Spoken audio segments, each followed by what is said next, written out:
पतीच्या निधनानंतर सासरच्यांनी मला रिकाम्या हाती घरातून हाकलून दिले.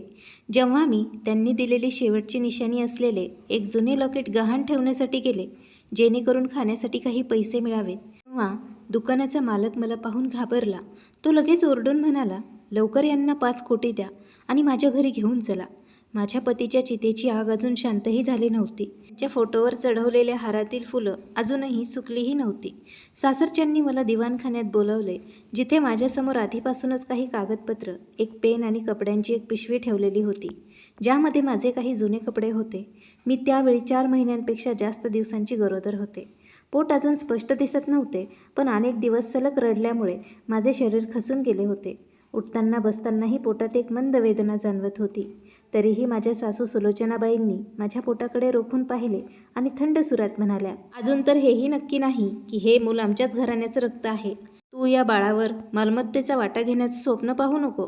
त्यांची ही गोष्ट त्या अंधाऱ्या रात्री एखाद्या चाकूसारखी माझ्या हृदयात रुतली. मी तिथेच दगडासारखे उभे राहिले. माझे दोन्ही हात आपोआप माझ्या पोटावर गेले, जणू काही मी ते बाजूला केले तर राहुलची जी शेवटची निशाणी माझ्याकडे उरली आहे, तीही हे लोक माझ्याकडून हिरावून घेतील. बाहेर अंगणात पावसाचे थेंब छतावर टपटप असा आवाज करत होते आणि दाराच्या फटीतून येणारी हवा माझ्या पतीच्या फोटोसमोर जळणाऱ्या दिव्याची ज्योत थरथरवून टाकत होती. काळ्या फ्रेममधील त्या फोटोत राहुल आजही त्याच गोड हास्याने माझ्याकडे पाहत होते, जसे ते जिवंत असताना पाहायचे.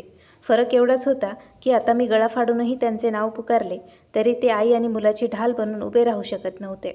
राहुल खूप चांगले माणूस होते. त्यांना गोड गोड बोलणे जमत नव्हते, पण ते एक जबाबदार आणि साफ मनाचे पती होते. कामावरून कितीही उशिरा आले आणि कितीही थकलेले असले तरी स्वयंपाकघरात येऊन नक्की मला विचारायचे की मी काही खाल्लं की नाही. ज्या दिवशी त्यांना मी गरोदर असल्याचे समजले, संपूर्ण रात्र आनंदाने कूस बदलत राहिले. कधी माझ्या पोटाला कान लावायचे तर कधी लहान मुलासारखं एकटेच हसायचे. त्यांनी एकदा माझा हात घट्ट पकडत म्हटले होते, मला वचन दे, काहीही झाले तरी तू आपल्या बाळाची काळजी घेशील. ते माझं रक्त आहे आणि तुझा आधारही. त्यावेळी मी त्यांना अशी गोष्ट बोलण्याबद्दल रागावलेही होते, पण कोणाला ठाऊक होते की त्यांची हीच गोष्ट माझ्या मनात त्यांची शेवटची आठवण बनून राहील. अपघात त्या दुर्दैवी संध्याकाळी झाला. राहुल एका महत्त्वाच्या प्रोजेक्टची फाईल देण्यासाठी क्लायंटकडे जात होते. त्यांनी मला सांगितले होते की काम संपवून ते माझ्यासाठी मूग डाळीची खिचडी घेऊन येतील, कारण त्या दिवसात गरोदरपणामुळे मला काहीही खाण्याची इच्छा होत नव्हती. मी त्यांना मेसेजही केला होता, तुम्ही जपून जा, मी आणि बेबी तुमच्या खिचडीची वाट पाहत आहोत. पण त्या रात्री माझ्या नशिबात खिचडीचा गरम डबा नाही तर एक अनोळखी व्यक्तीचा फोन आला. घाबरलेल्या आवाजात त्याने सांगितले की रस्त्यात त्यांचा अपघात झाला आहे. जोपर्यंत मी हॉस्पिटलमध्ये पोहोचले तोपर्यंत सर्व काही संपले होते. मी शेवटच्या वेळी त्यांचे नावही ऐकू शकले नाही. अंतिम संस्काराच्या दिवसात मी जणू शुद्धीतच नव्हते. कधी कधी मी त्यांच्या फोटोसमोर बसलेली असायचे आणि अचानक पोटात तीव्र वेदना व्हायची. डोळ्यांसमोर अंधारी यायची. मी थंड जमिनीवर पडणारच असायचे की काही नातेवाईक मला सावरायचे आणि म्हणायचे, बाळा, मुलासाठी हिंमत ठेव. पण माझी सासू सुलोचनाबाई मात्र जवळच उभे राहून पाषाण हृदय डोळ्यांनी पाहत राहिल्या. त्यांनी एकदाही विचारले नाही की मला कसे वाटत आहे. एकदाही माझ्या खांद्यावर हात ठेवून हिंमत दिली नाही. त्यांच्या डोळ्यात माझ्यासाठी ते दुःख नव्हते जे एका सुनेसाठी असायला हवे होते, जिने नुकतेच आपला पती गमावला आहे. उलट त्या माझ्याकडे अशा पाहत होत्या जणू मी एखादं संकट आहे ज्याच्यापासून लवकरात लवकर सुटका करून घ्यायची आहे. जेठ संदीप तर आणखीनच भीतीदायक होते. कमी होताच त्यांनी जमिनीची कागदपत्र, बँक खाती आणि राहुलच्या अपघाती विम्याबद्दल विचारपूस सुरू केली. नातेवाईकांसमोर खोटा सुस्कारा सोडत ते म्हणाले, आता राहुल तर राहिला नाही, सर्व कागदपत्र गोळा करावी लागतील, नाहीतर नंतर खूप अडचण होईल. मी हे ऐकायचे आणि माझे हृदय तुटायचे. माझ्या पतीच्या आत्म्याला शांती मिळवून अजून काही दिवस झाले नव्हते, तोच त्याच्या भावाच्या डोक्यात फक्त पैशांचा आणि मालमत्तेचे आकडे फिरत होते. माझी नणंद स्नेहासुद्धा विषारी बोलण्यात कोणापेक्षा कमी नव्हती. ती काही नातेवाईकांना अंगणाच्या कोपऱ्यात नेऊन कुजबुजायची, पण इतक्या जोरात की मला ऐकू जाईल. जेव्हापासून बहिणी घरात आल्या आहेत काहीच चांगलं झालेलं नाही. काही लोकांच्या पायाचा मंगळ असतात, ज्या घरात जातात ते घर उद्ध्वस्त करतात.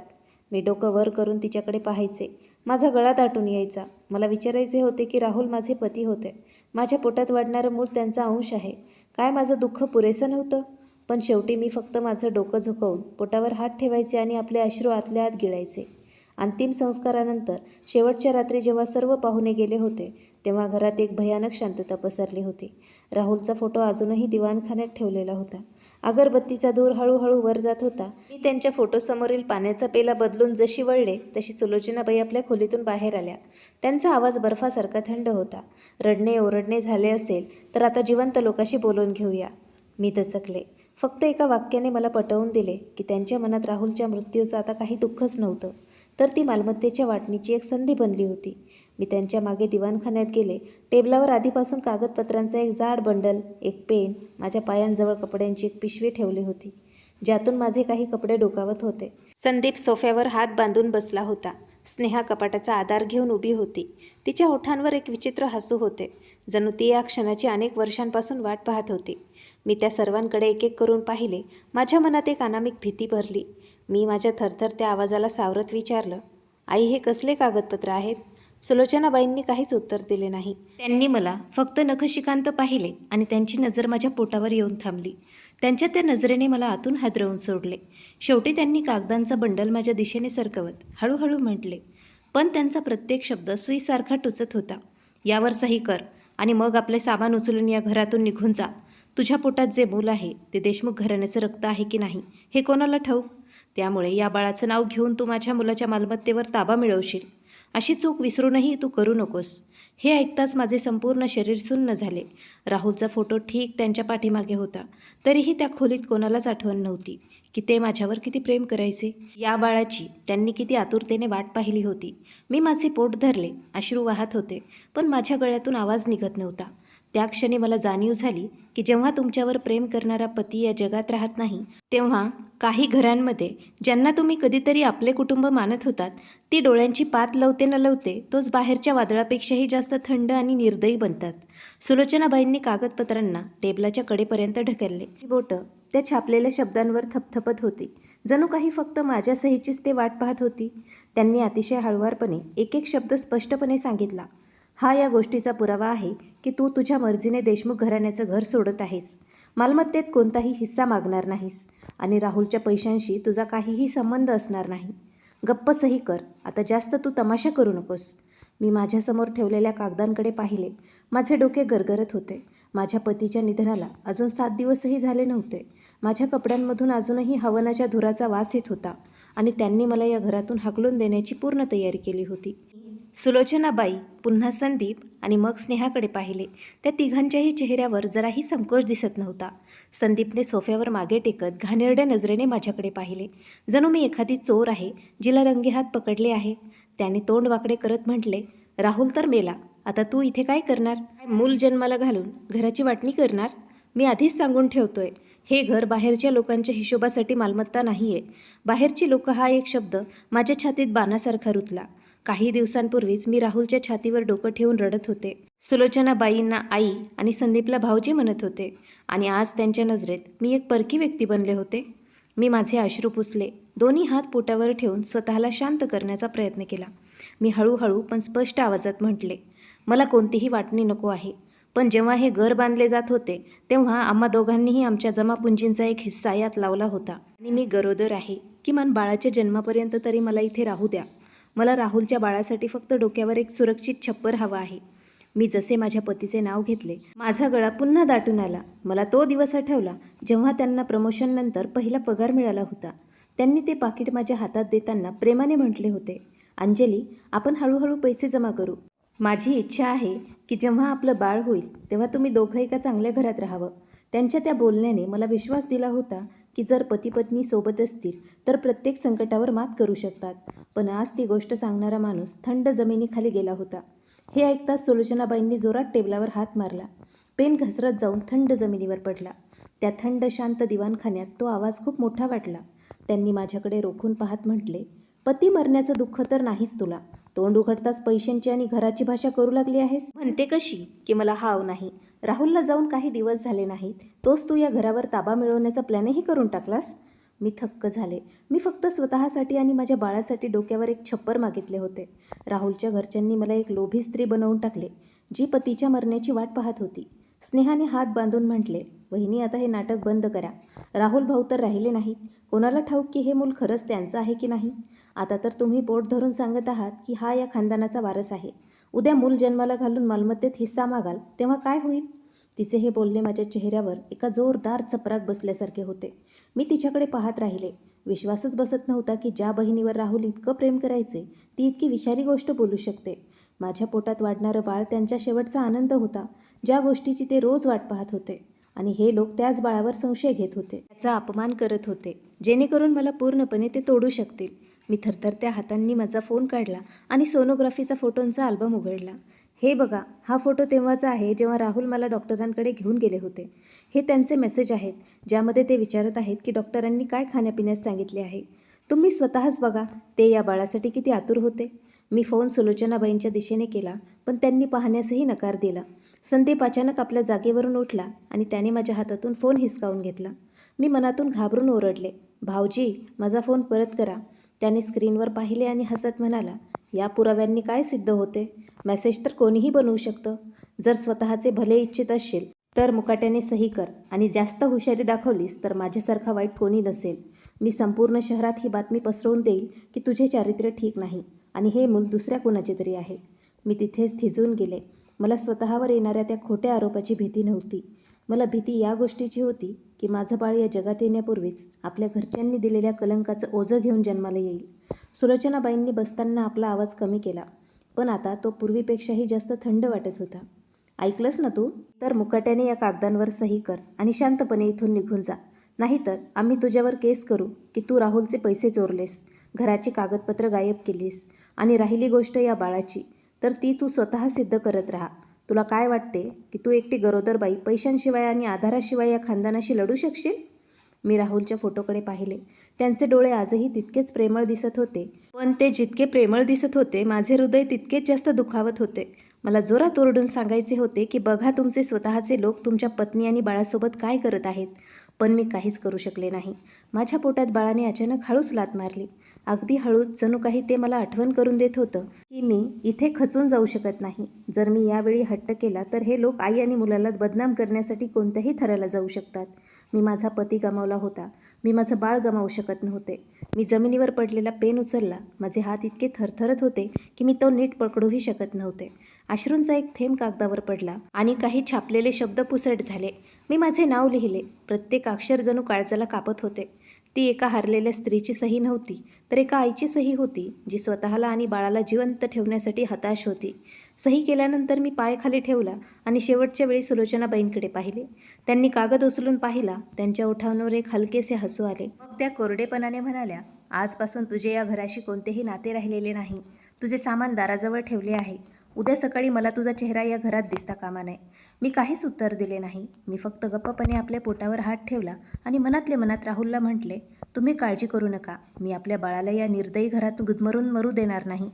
पण त्या क्षणापासून मला हेही समजले होते की काही लोकांचे खरे रूप पाहण्यासाठी न्यायालयात जाण्याची गरज नसते. काही गोष्टींवरून पडदा उठायला फक्त एक माणूस मरण्याची बातमी पुरेशी असते. एखादा माणूस कुमकुवत होण्याची वाट पाहिली जाते आणि ते आपल्या चेहऱ्यावरील कुटुंबाचा मुखवटा ओरबाडून फेकून देतात. संदीप कदाचित माझ्या सहीची वाट पाहत असावा. जसा कागद माझ्या हातातून सुटला तो उभा राहिला आणि कोपऱ्यात ठेवलेली माझी छोटी सुटकेस फरफटत माझ्यासमोर घेऊन आला. सुटकेसची चाकं जमिनीवर एक थंड कर्कश आवाज करत होती. जणू कोणी माझी उरली सुरली इज्जत या घरातून बाहेर फरफटत नेत आहे. त्या सुटकेसकडे पाहिले आणि माझे अवसानच गळाले. तर त्यांनी फक्त कागदच तयार केले नव्हते, तर त्यांनी मला बाहेर काढण्याची पूर्ण तयारी करून ठेवली होती. ही माझी तीच जुनी सुटकेस होती जी मी लग्नाच्या दिवशी स्वतःसोबत घेऊन आले होते. त्या दिवशी राहुलने हसत म्हटले होते, आता तुला ही सुटकेस घेऊन कुठेही जाण्याची गरज पडणार नाही, कारण हे तुझं घर आहे. आणि आज तीच सुटकेस माझ्या पायांजवळ लावारीस पडली होती. आता फक्त गरोदरपणातील काही जुने कपडे होते, माझे काही वैयक्तिक सामान एक स्वेटरमध्ये गुंडाळून ठेवलेले होते. मी सहसा थंडीत घालत असे. सर्व काही इतक्या निष्काळजीपणाने भरले होते, जणू त्यांना मला लवकरात लवकर इथून हाकलून द्यायचे होते. मी सुटकेस उचलण्यासाठी खाली वाकले होते. तोच सुलोचनाबाईंनी अचानक म्हटले, थांब. मी थांबले. तिथेच उभे राहिले. त्या माझ्यासमोर येऊन उभ्या राहिल्या आणि त्यांची नजर माझ्या डाव्या हातावर पडली. माझ्या लग्नाची अंगठी अजूनही माझ्या बोटात होती. ती थोडी सैल झाली होती, कारण गेल्या काही दिवसात मी नीट काही खाल्लं पिल्लं नव्हतं. सुलोचनाबाईंनी आपला हात पुढे करत थंड सुरात म्हटले, ही काढून दे. आमच्या घराची वस्तू आमच्या घरातच राहील. माझा गळा दाटून आला. मी नकळत माझी मूठ घट्ट आवळली. ती अंगठी फार महागडी नव्हती. त्यात कोणतेही मोठे सोने किंवा हिरा नव्हता. ती तीच अंगठी होती जी राहुलने लग्नाच्या दिवशी आपल्या हाताने मला घातली होती. मला आजही आठवते, त्या दिवशी त्यांचे हात माझ्यापेक्षा जास्त थरथरत होते. ते हसत होते, पण त्यांचे डोळे ओले झाले होते. त्यांनी वाकून माझ्या कानात म्हटले होते, आजपासून मला माझं घर मिळालं आणि तुला तुझं. आणि आता सुलोचनाबाई तीच अंगठी मला परत मागत होत्या, जणू एखादं उसनी दिलेली वस्तू परत घेत असाव्यात. मी डोके वर करून त्यांच्याकडे पाहिले. माझा आवाज कापत होता. आई, प्लीज मला ही अंगठी ठेवू द्या. ही आम्हा दोघांची निशाणी आहे. सुलोचनाबाईंनी फिके हसत म्हटले, या निशाणीचं काय करणार? तर मरून गेला. तू ही अंगठी ठेवून नंतर लोकांना कहाणी सांगणार आहेस का, की आम्ही तुझ्यावर इतका अत्याचार केला? जवळच उभा असलेला संदीप अधीर झाला. तो पुढे आला आणि त्याने माझा हात पकडला. मी घाबरून मागे सरकले, पण त्याने माझे मनगट घट्ट पकडले आणि कुजबुजला. आईने सांगितले आहे ना, तर काढून दे. मला जबरदस्ती करायला लावू नकोस. जेव्हा अंगठी माझ्या बोटातून ओढली गेली, तेव्हा मला तीव्र वेदना झाली. मी माझे ओठ घट्ट दाबून घेतले, जेणेकरून माझी किंचाळी बाहेर पडणार नाही. अंगठी सुलोचनाबाईंच्या तळहातावर पडली, छोटी आणि कमालीची थंड. त्यांनी तिच्याकडे एक नजर पाहिले आणि राहुलच्या फोटोपाशी टेबलावर ठेवून दिली. पण त्यांच्या या कृतीत जराही आदर नव्हता. जणू एखादी वस्तू फक्त तिच्या जागेवर परत ठेवत असाव्यात. मी पाहतच राहिले. माझे हृदय सुन्न झाले. जी वस्तू कधी मी त्यांच्या मुलाची पत्नी असण्याचा पुरावा होती, त्यांच्या नजरेत ती फक्त एक देशमुख घराण्याची मालमत्ता होती. मला वाटले त्यांनी जे हवे होते ते त्यांनी सर्व घेतले आहे. पण जशी मी सुटकेस उचलली, स्नेहाची नजर माझ्या गळ्यातील जुन्या चांदीच्या चेनवर पडली. तिने डोळे बारीक करत इशारा केला, ती चेनसुद्धा राहुल दादाचीच आहे ना? ती पण काढून दे. मी लगेच आपल्या हाताने लॉकेट झाकून घेतले. ही तीच चेन होती जी राहुलने मला त्या दिवशी दिली होती, ज्या दिवशी आम्हाला समजले होते की मी आई होणार आहे. चेन जुनी होती, चांदीचा रंगही थोडा काळा पडला होता. ते लॉकेट माझ्या अंगठ्याच्या नखा एवढं मोठं होतं, ज्यावर एक विचित्र निशाण बनलेलं दिसत होतं, जणू एखादा पक्षी पंख पसरवून उडत आहे. मी एकदा विचारलं होतं, याचा अर्थ काय आहे? राहुल फक्त हसले होते. ही माझ्या एका जुन्या मित्राने मला दिली होती. ही जास्त महाग नाही, पण याचे खूप महत्त्व आहे. माझी इच्छा आहे की ही तुझ्याकडेच राहावी. स्नेहा पुढे आली. तिचा आवाज कर्कश झाला होता. जी वस्तू माझ्या भावाची आहे ती इथेच राहील. जे मिळेल ते घेऊन निघण्याची ही सवय सोडून दे. यावेळी माहीत नाही कुठून माझ्यात हिंमत आली. मी एक पाऊल मागे सरकले आणि चैन आपल्या मुठीत घट्ट धरली. मी थेट तिच्या डोळ्यात पाहिले. त्या रात्री पहिल्यांदाच मी नजर झुकवली नाही. माझा आवाज थरथरत होता, पण त्यात ठामपणा होता. हे मला राहुलने स्वतः दिले होते. जर कोणाला हे हवे असेल तर त्याला माझ्या आणि माझ्या बाळाच्या प्रेतावरून जावे लागेल. खोलीत काही सेकंदासाठी शांतता पसरली. कदाचित त्यांना अपेक्षा नव्हती की ज्या स्त्रीकडून त्यांनी आत्ताच कागदपत्रांवर सह्या करून घेतल्या आहेत, जिची अंगठी हिरावून घेतली आहे, ती इतके कडक उत्तर देऊ शकते. संदीपने रागाने माझ्याकडे पाहिले आणि तो पुढे येऊ लागला. पण सुलोचनाबाईंनी हाताने इशारा करून त्याला थांबवले. त्यांच्या चेहऱ्यावर तिरस्काराचे भाव दिसत होते. सोडून द्या. ज्या जुन्या चांदीच्या तुकड्याचं काय किंमत असणार आहे? घेऊन जाऊ दे. दान समजून आपण देऊन टाकू. माझ्या नजरेआड होऊ दे हिला. स्नेहाला अजूनही ती चैन घ्यायचीच होती. पण आपल्या आईचं ऐकून तिने तोंड फिरवलं. मी आणखी काही बोलले नाही. मी सुटकेस उचलली आणि दाराच्या दिशेने चालू लागले. दिवाणखान्यातून पडणारे प्रत्येक पाऊल असे वाटत होते जणू मी काचेच्या तुकड्यावरून चालत आहे. राहुलचा फोटो शांतपणे माझ्याकडे पाहत होता. मला थांबून त्यांच्यासाठी एक शेवटची अगरबत्ती लावायची होती. पण संदीपने दरवाजा उघडला आणि बाहेरचा रस्ता दाखवला. जा, इथे उभे राहून बिचारी बनण्याचं नाटक करू नकोस. अंगणातून येणारी थंड हवा माझ्या चेहऱ्याला लागली, ज्यामध्ये पावसाचा शिडकावा आणि ओल्या मातीचा सुगंध येत होता. मी उंबरठा ओलांडला आणि लोखंडी गेट माझ्या पाठीमागे जोरात बंद झाले. कुलुपाचा तो आवाज असा वाटला जणू कोणी जाहीर करत आहे की माझ्यासाठी परतीचे सर्व रस्ते आता बंद झाले आहेत. मी गेट बाहेर उभी होते. एका हातात सुटकेस, दुसरा हात पोटावर. माझ्या गळ्यात एक जुनी चांदीची चेन त्वचेला चिटकलेली होती. माझ्या पोटात हलकी हलकी वेदना होत होती. तीव्र नव्हती, पण सतत जाणवणारी, ज्यामुळे मला वाकून हळूहळू श्वास घ्यावा लागत होता. मला भीती वाटत होती की माझं बाळ हा निर्दयीपणा अनुभवत आहे. घराचा दरवाजा पूर्णपणे बंद होण्यापूर्वी मी संदीपला सुलोचनाबाईंशी हळूच बोलताना ऐकले. पण इतके की माझ्या कानावर तो आवाज आला, जाऊ दे हिला. पैशांशिवाय आणि घराशिवाय शेवटी भीक मागत परत इथेच येईल. तेव्हा आपण हिच्याकडून ज्या कागदावर हवे त्या कागदावर सह्या करून घेऊ. सुलोचनाबाईंनी उत्तरात एक हलकेसे हसू दिले. ते हसू हवेसोबत माझ्या कानांपर्यंत पोहोचले आणि रात्रीच्या पावसापेक्षाही जास्त थंड होते. मी डोके वर करून त्या घराकडे पाहिले. काही काळापूर्वीपर्यंत ही तीच जागा होती जिथे मी राहुलसाठी जेवण बनवत असे, जिथे मी उशिरापर्यंत त्याच्या कामावरून परत येण्याची वाट पाहत असे, जिथे मी कल्पना केली होती की आमचं बाळ याच छोट्या अंगणात चालायला शिकेल. आणि आज फक्त एका अंत्यसंस्कारानंतर त्या घरातील सर्व नातेसंबंध, कागदपत्र, विम्याचे पैसे आणि मालमत्तेच्या हक्कापोटी तोडले जात होते. मला अचानक समजले की ज्यांना तुम्ही रक्ताचं नातं म्हणतात ते स्वार्थापुढे बाजारातील अनोळखी लोकांपेक्षाही जास्त निर्दयी बनतात. मी एकदा माझ्या माहेरी जाण्याचा विचार केला. फक्त एक फोन केला आणि माझे आईवडील मला नक्कीच परत घेऊन गेले असते. घर कितीही गरीब का असेना, ते आपल्या मुलीला एकटं सोडणार नव्हते. पण नंतर मला माझ्या आईचा चेहरा आठवला, जी अनेकदा त्रास झाल्यावर आपली छाती धरून झोपायची. मला माझे वडील आठवले, जे गेल्या वर्षी आलेल्या एका हलक्याशा स्ट्रोकनंतर हळूहळू चालत होते. माझ्या लग्नाच्या दिवशी मला कशाचीही कमतरता भासू नये म्हणून त्यांनी सर्वांकडून उसने पैसे घेतले होते.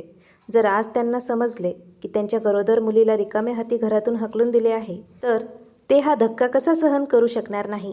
मी त्या रिमझिम पावसात खूप वेळ उभी राहिले, जोपर्यंत माझ्या चपला पूर्णपणे भिजल्या नाहीत.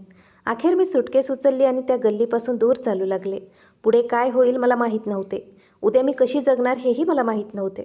मी फक्त इतकेच जाणत होते की मी ही देशमुख घराण्याच्या गेटसमोर खचून पडू शकत नाही आणि मी माझ्या बाळाला त्या निर्दयी लोकांच्या तिरस्काराच्या छायेत जन्माला येऊ देऊ शकत नाही. मी आपल्या पोटावर हात ठेवला. पावसाचा आवाज माझ्या कानात दाटून आला. बाळा, आई तुझी माफी मागते. आतापासून फक्त मी आणि तू. हे बोलल्यानंतर माझे अश्रू अनावर झाले. पण आश्चर्याची गोष्ट म्हणजे त्या बोचऱ्या थंडीतही राहुलने दिलेले ते लॉकेट माझ्या छातीवर एक हलकीशी ऊब देत होते. जणू काही याच अंधाऱ्या रात्री, जेव्हा माझ्या पाठीमागे कोणताही प्रकाश उरला नव्हता, तेव्हा ते शांतपणे आई आणि मुलाच्या सोबत चालत होते.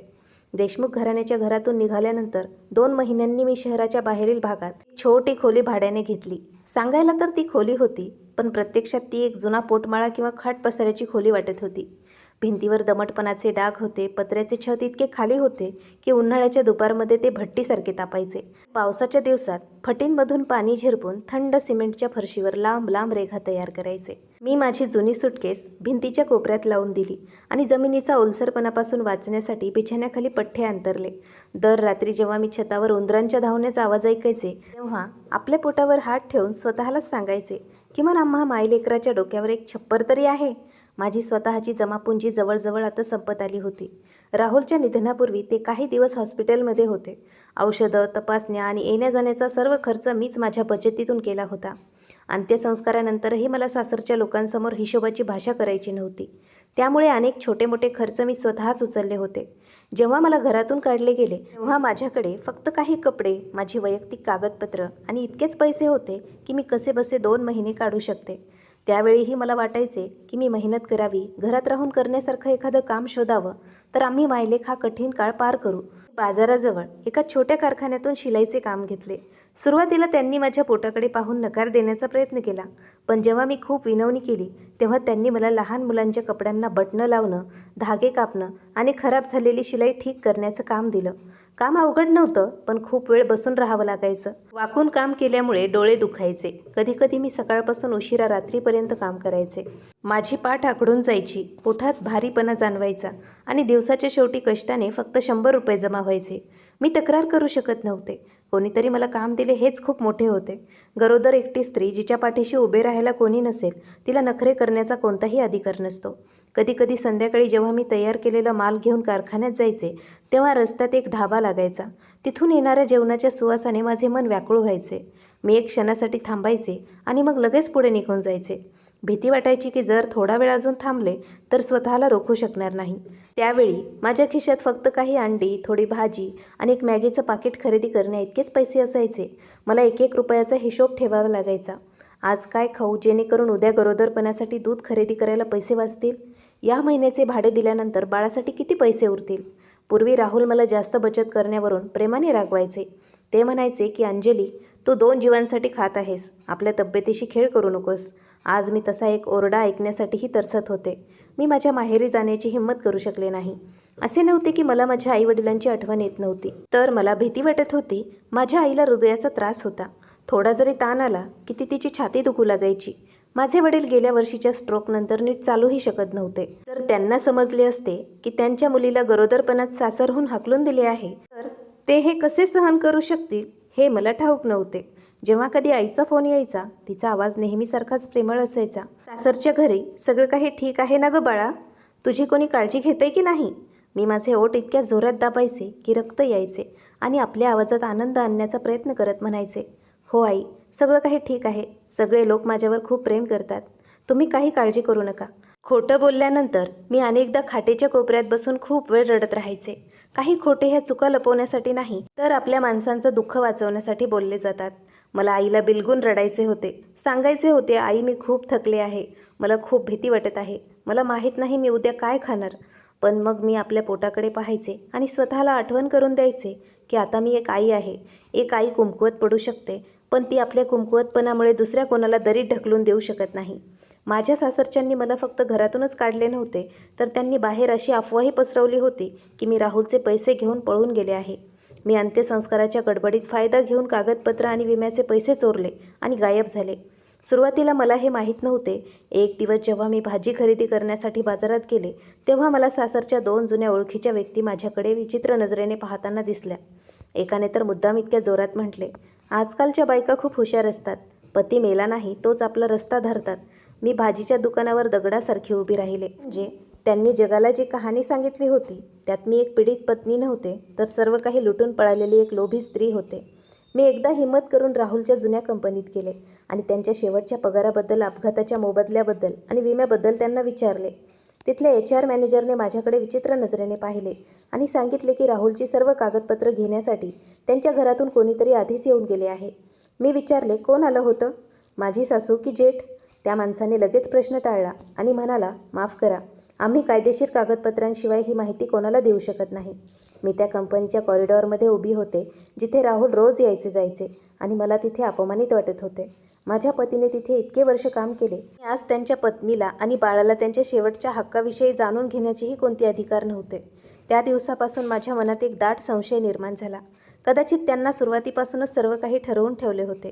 मला घराबाहेर काढणे, माझ्याकडून कागदपत्रांवर सह्या करून घेणे, माझा फोन स्वतःकडे ठेवणे, अंगठी हिरावून घेणे, मला बदनाम करणे आणि मग गप्पपणे राहुलशी संबंधित असलेले प्रत्येक रक्कम लुबाडून घेणे. मी जितका विचार करायचे तितकं माझ्या पाठीच्या कण्यातून एक थंड लहर धावून जायची. पण त्यावेळी माझ्याकडे ना पैसे होते, ना वकील, ना कोणताही आधार. सत्य जरी माझ्या बाजूने असले तरी फक्त ओठ दाबून मी सर्व सहन करण्यापलीकडे काहीच करू शकत नव्हते. एके रात्री महिन्याच्या शेवटी खूप जोरात पाऊस पडत होता. मी माझे पाकीट उघडले. त्यात फक्त काही चुरगळलेल्या नोटा उरल्या होत्या. मॅगीचे शेवटचे पाकीट आणि गरोदरपणातील दुधाच्या जवळजवळ रिकामा झालेला डबा शेजारीच पडला होता. मी जमिनीवर बसले होते. माझ्यासमोर शिलाईच्या कामाचा ढीग पडला होता, ज्याकडे मी अजूनही पाहूही शकले नव्हते. थकवा आणि भुकेमुळे माझे डोळे जळजळ करत होते. माझ्या पोटात अचानक गडबड झाली.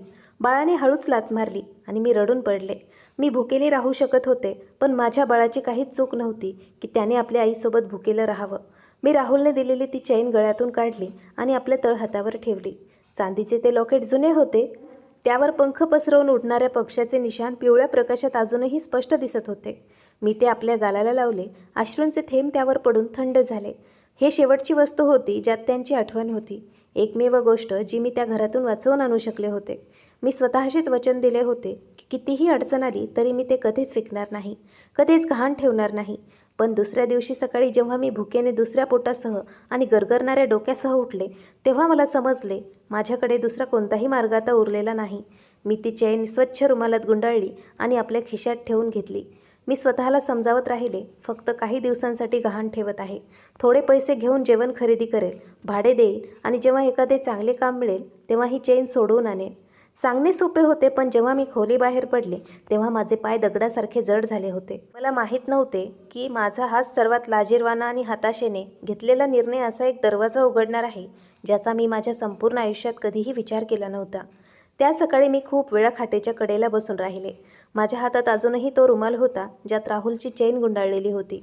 बाहेर लोकांचे बाजारात जाणे, मोटारसायकल चालू होणे आणि फेरीवाल्यांचे आवाज नेहमीसारखेच होते. फक्त माझे हृदय इतके जड झाले होते की श्वास घेणेही मला कठीण झाले होते. मी जाणत होते की मी राहुलसोबत काहीतरी चुकीचं करणार आहे. पण जेव्हा मी दुधाचा रिकामा डब्बा आणि मॅगीचे शेवटचे पॅकेट पाहिले, तेव्हा मला आपल्या स्वाभिमानाचा हट्ट धरण्याचा कोणताही अधिकार नव्हता. मी माझा जुना सैलसर गाऊन घातला, केस बांधले आणि ती चैन आपल्या पदरात लपवून घेतली. खोलीतून निघण्यापूर्वी मी एकदा त्या दमट खोलीकडे पाहिले आणि स्वतःला म्हणाले, फक्त थोडे पैसे मिळू देत, मग मी दूध, तांदूळ आणि घरभाडे देईन आणि आणखी मेहनत करून चैन सोडून आणेन. मी ही विकत नाही आहे, फक्त काही काळासाठी गहाण ठेवत आहे. मी हीच गोष्ट आपल्या मनात पुन्हा पुन्हा घोळवत राहिले, जणू मी राहुलची माफी मागत होते. गल्लीतील लोकांनी सम्राट ज्वेलर्स अँड फायनान्स नावाच्या एका दुकानाचा उल्लेख केला होता. ते म्हणाले होते की हे शहरातील सर्वात मोठे दुकान आहे, जिथे बाजारातील छोट्या दुकानांपेक्षाही चांगली किंमत मिळते. पण ही ती जागाही होती जिथे प्रत्येकजण जाण्याची हिंमत करत नव्हता. दुकानाचा मालक विक्रम सिंग यांच्याबद्दल असे म्हटले जायचे की तो पूर्वी एक मोठा भाई होता. नंतर त्याने दागिने गहाण ठेवणे, गाड्या आणि गोदामांचा व्यवसाय सुरू केला. संपूर्ण परिसरात त्यांचा मोठा दबदबा होता. काही लोक म्हणायचे की तो खूप तापट आहे, त्याच्या एका शब्दावर त्याची माणसं काहीही करू शकतात. काही जण म्हणायचे की तो तत्वांचा पक्का आहे, त्यांना छळत नाही. पण खरे काय आहे कोणालाच माहीत नव्हते. मी खूप वेळ विचार करत राहिले. त्या एका गरोदर स्त्रीने अशा ठिकाणी जाणे हा विचार करूनच मला भीती वाटत होती. पण माझ्याकडे दुसरा पर्याय नव्हता. बाजारातील छोटी दुकानं नक्कीच किंमत कमी लावणार आणि मला पैशांची तातडीने गरज होती. मी एक ऑटो रिक्षा पकडली आणि ड्रायव्हरच्या मागे बसले. दोन्ही हातांनी मी आपले पोट धरले होते.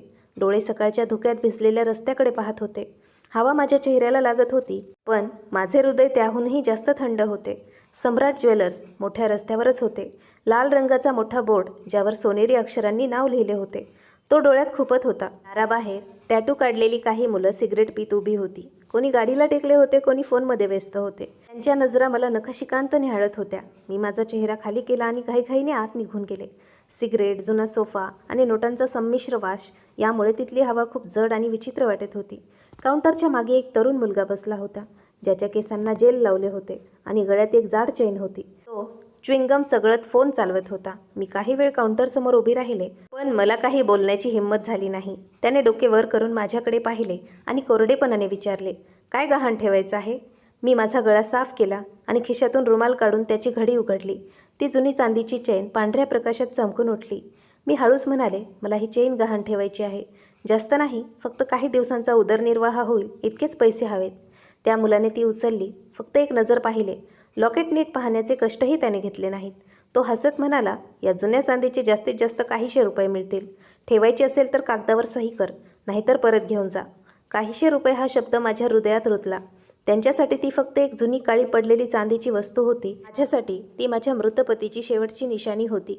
मी त्या उडणाऱ्या पक्षाची निशाण असलेल्या लॉकेटकडे पाहिले. माझे डोळे भरून आले.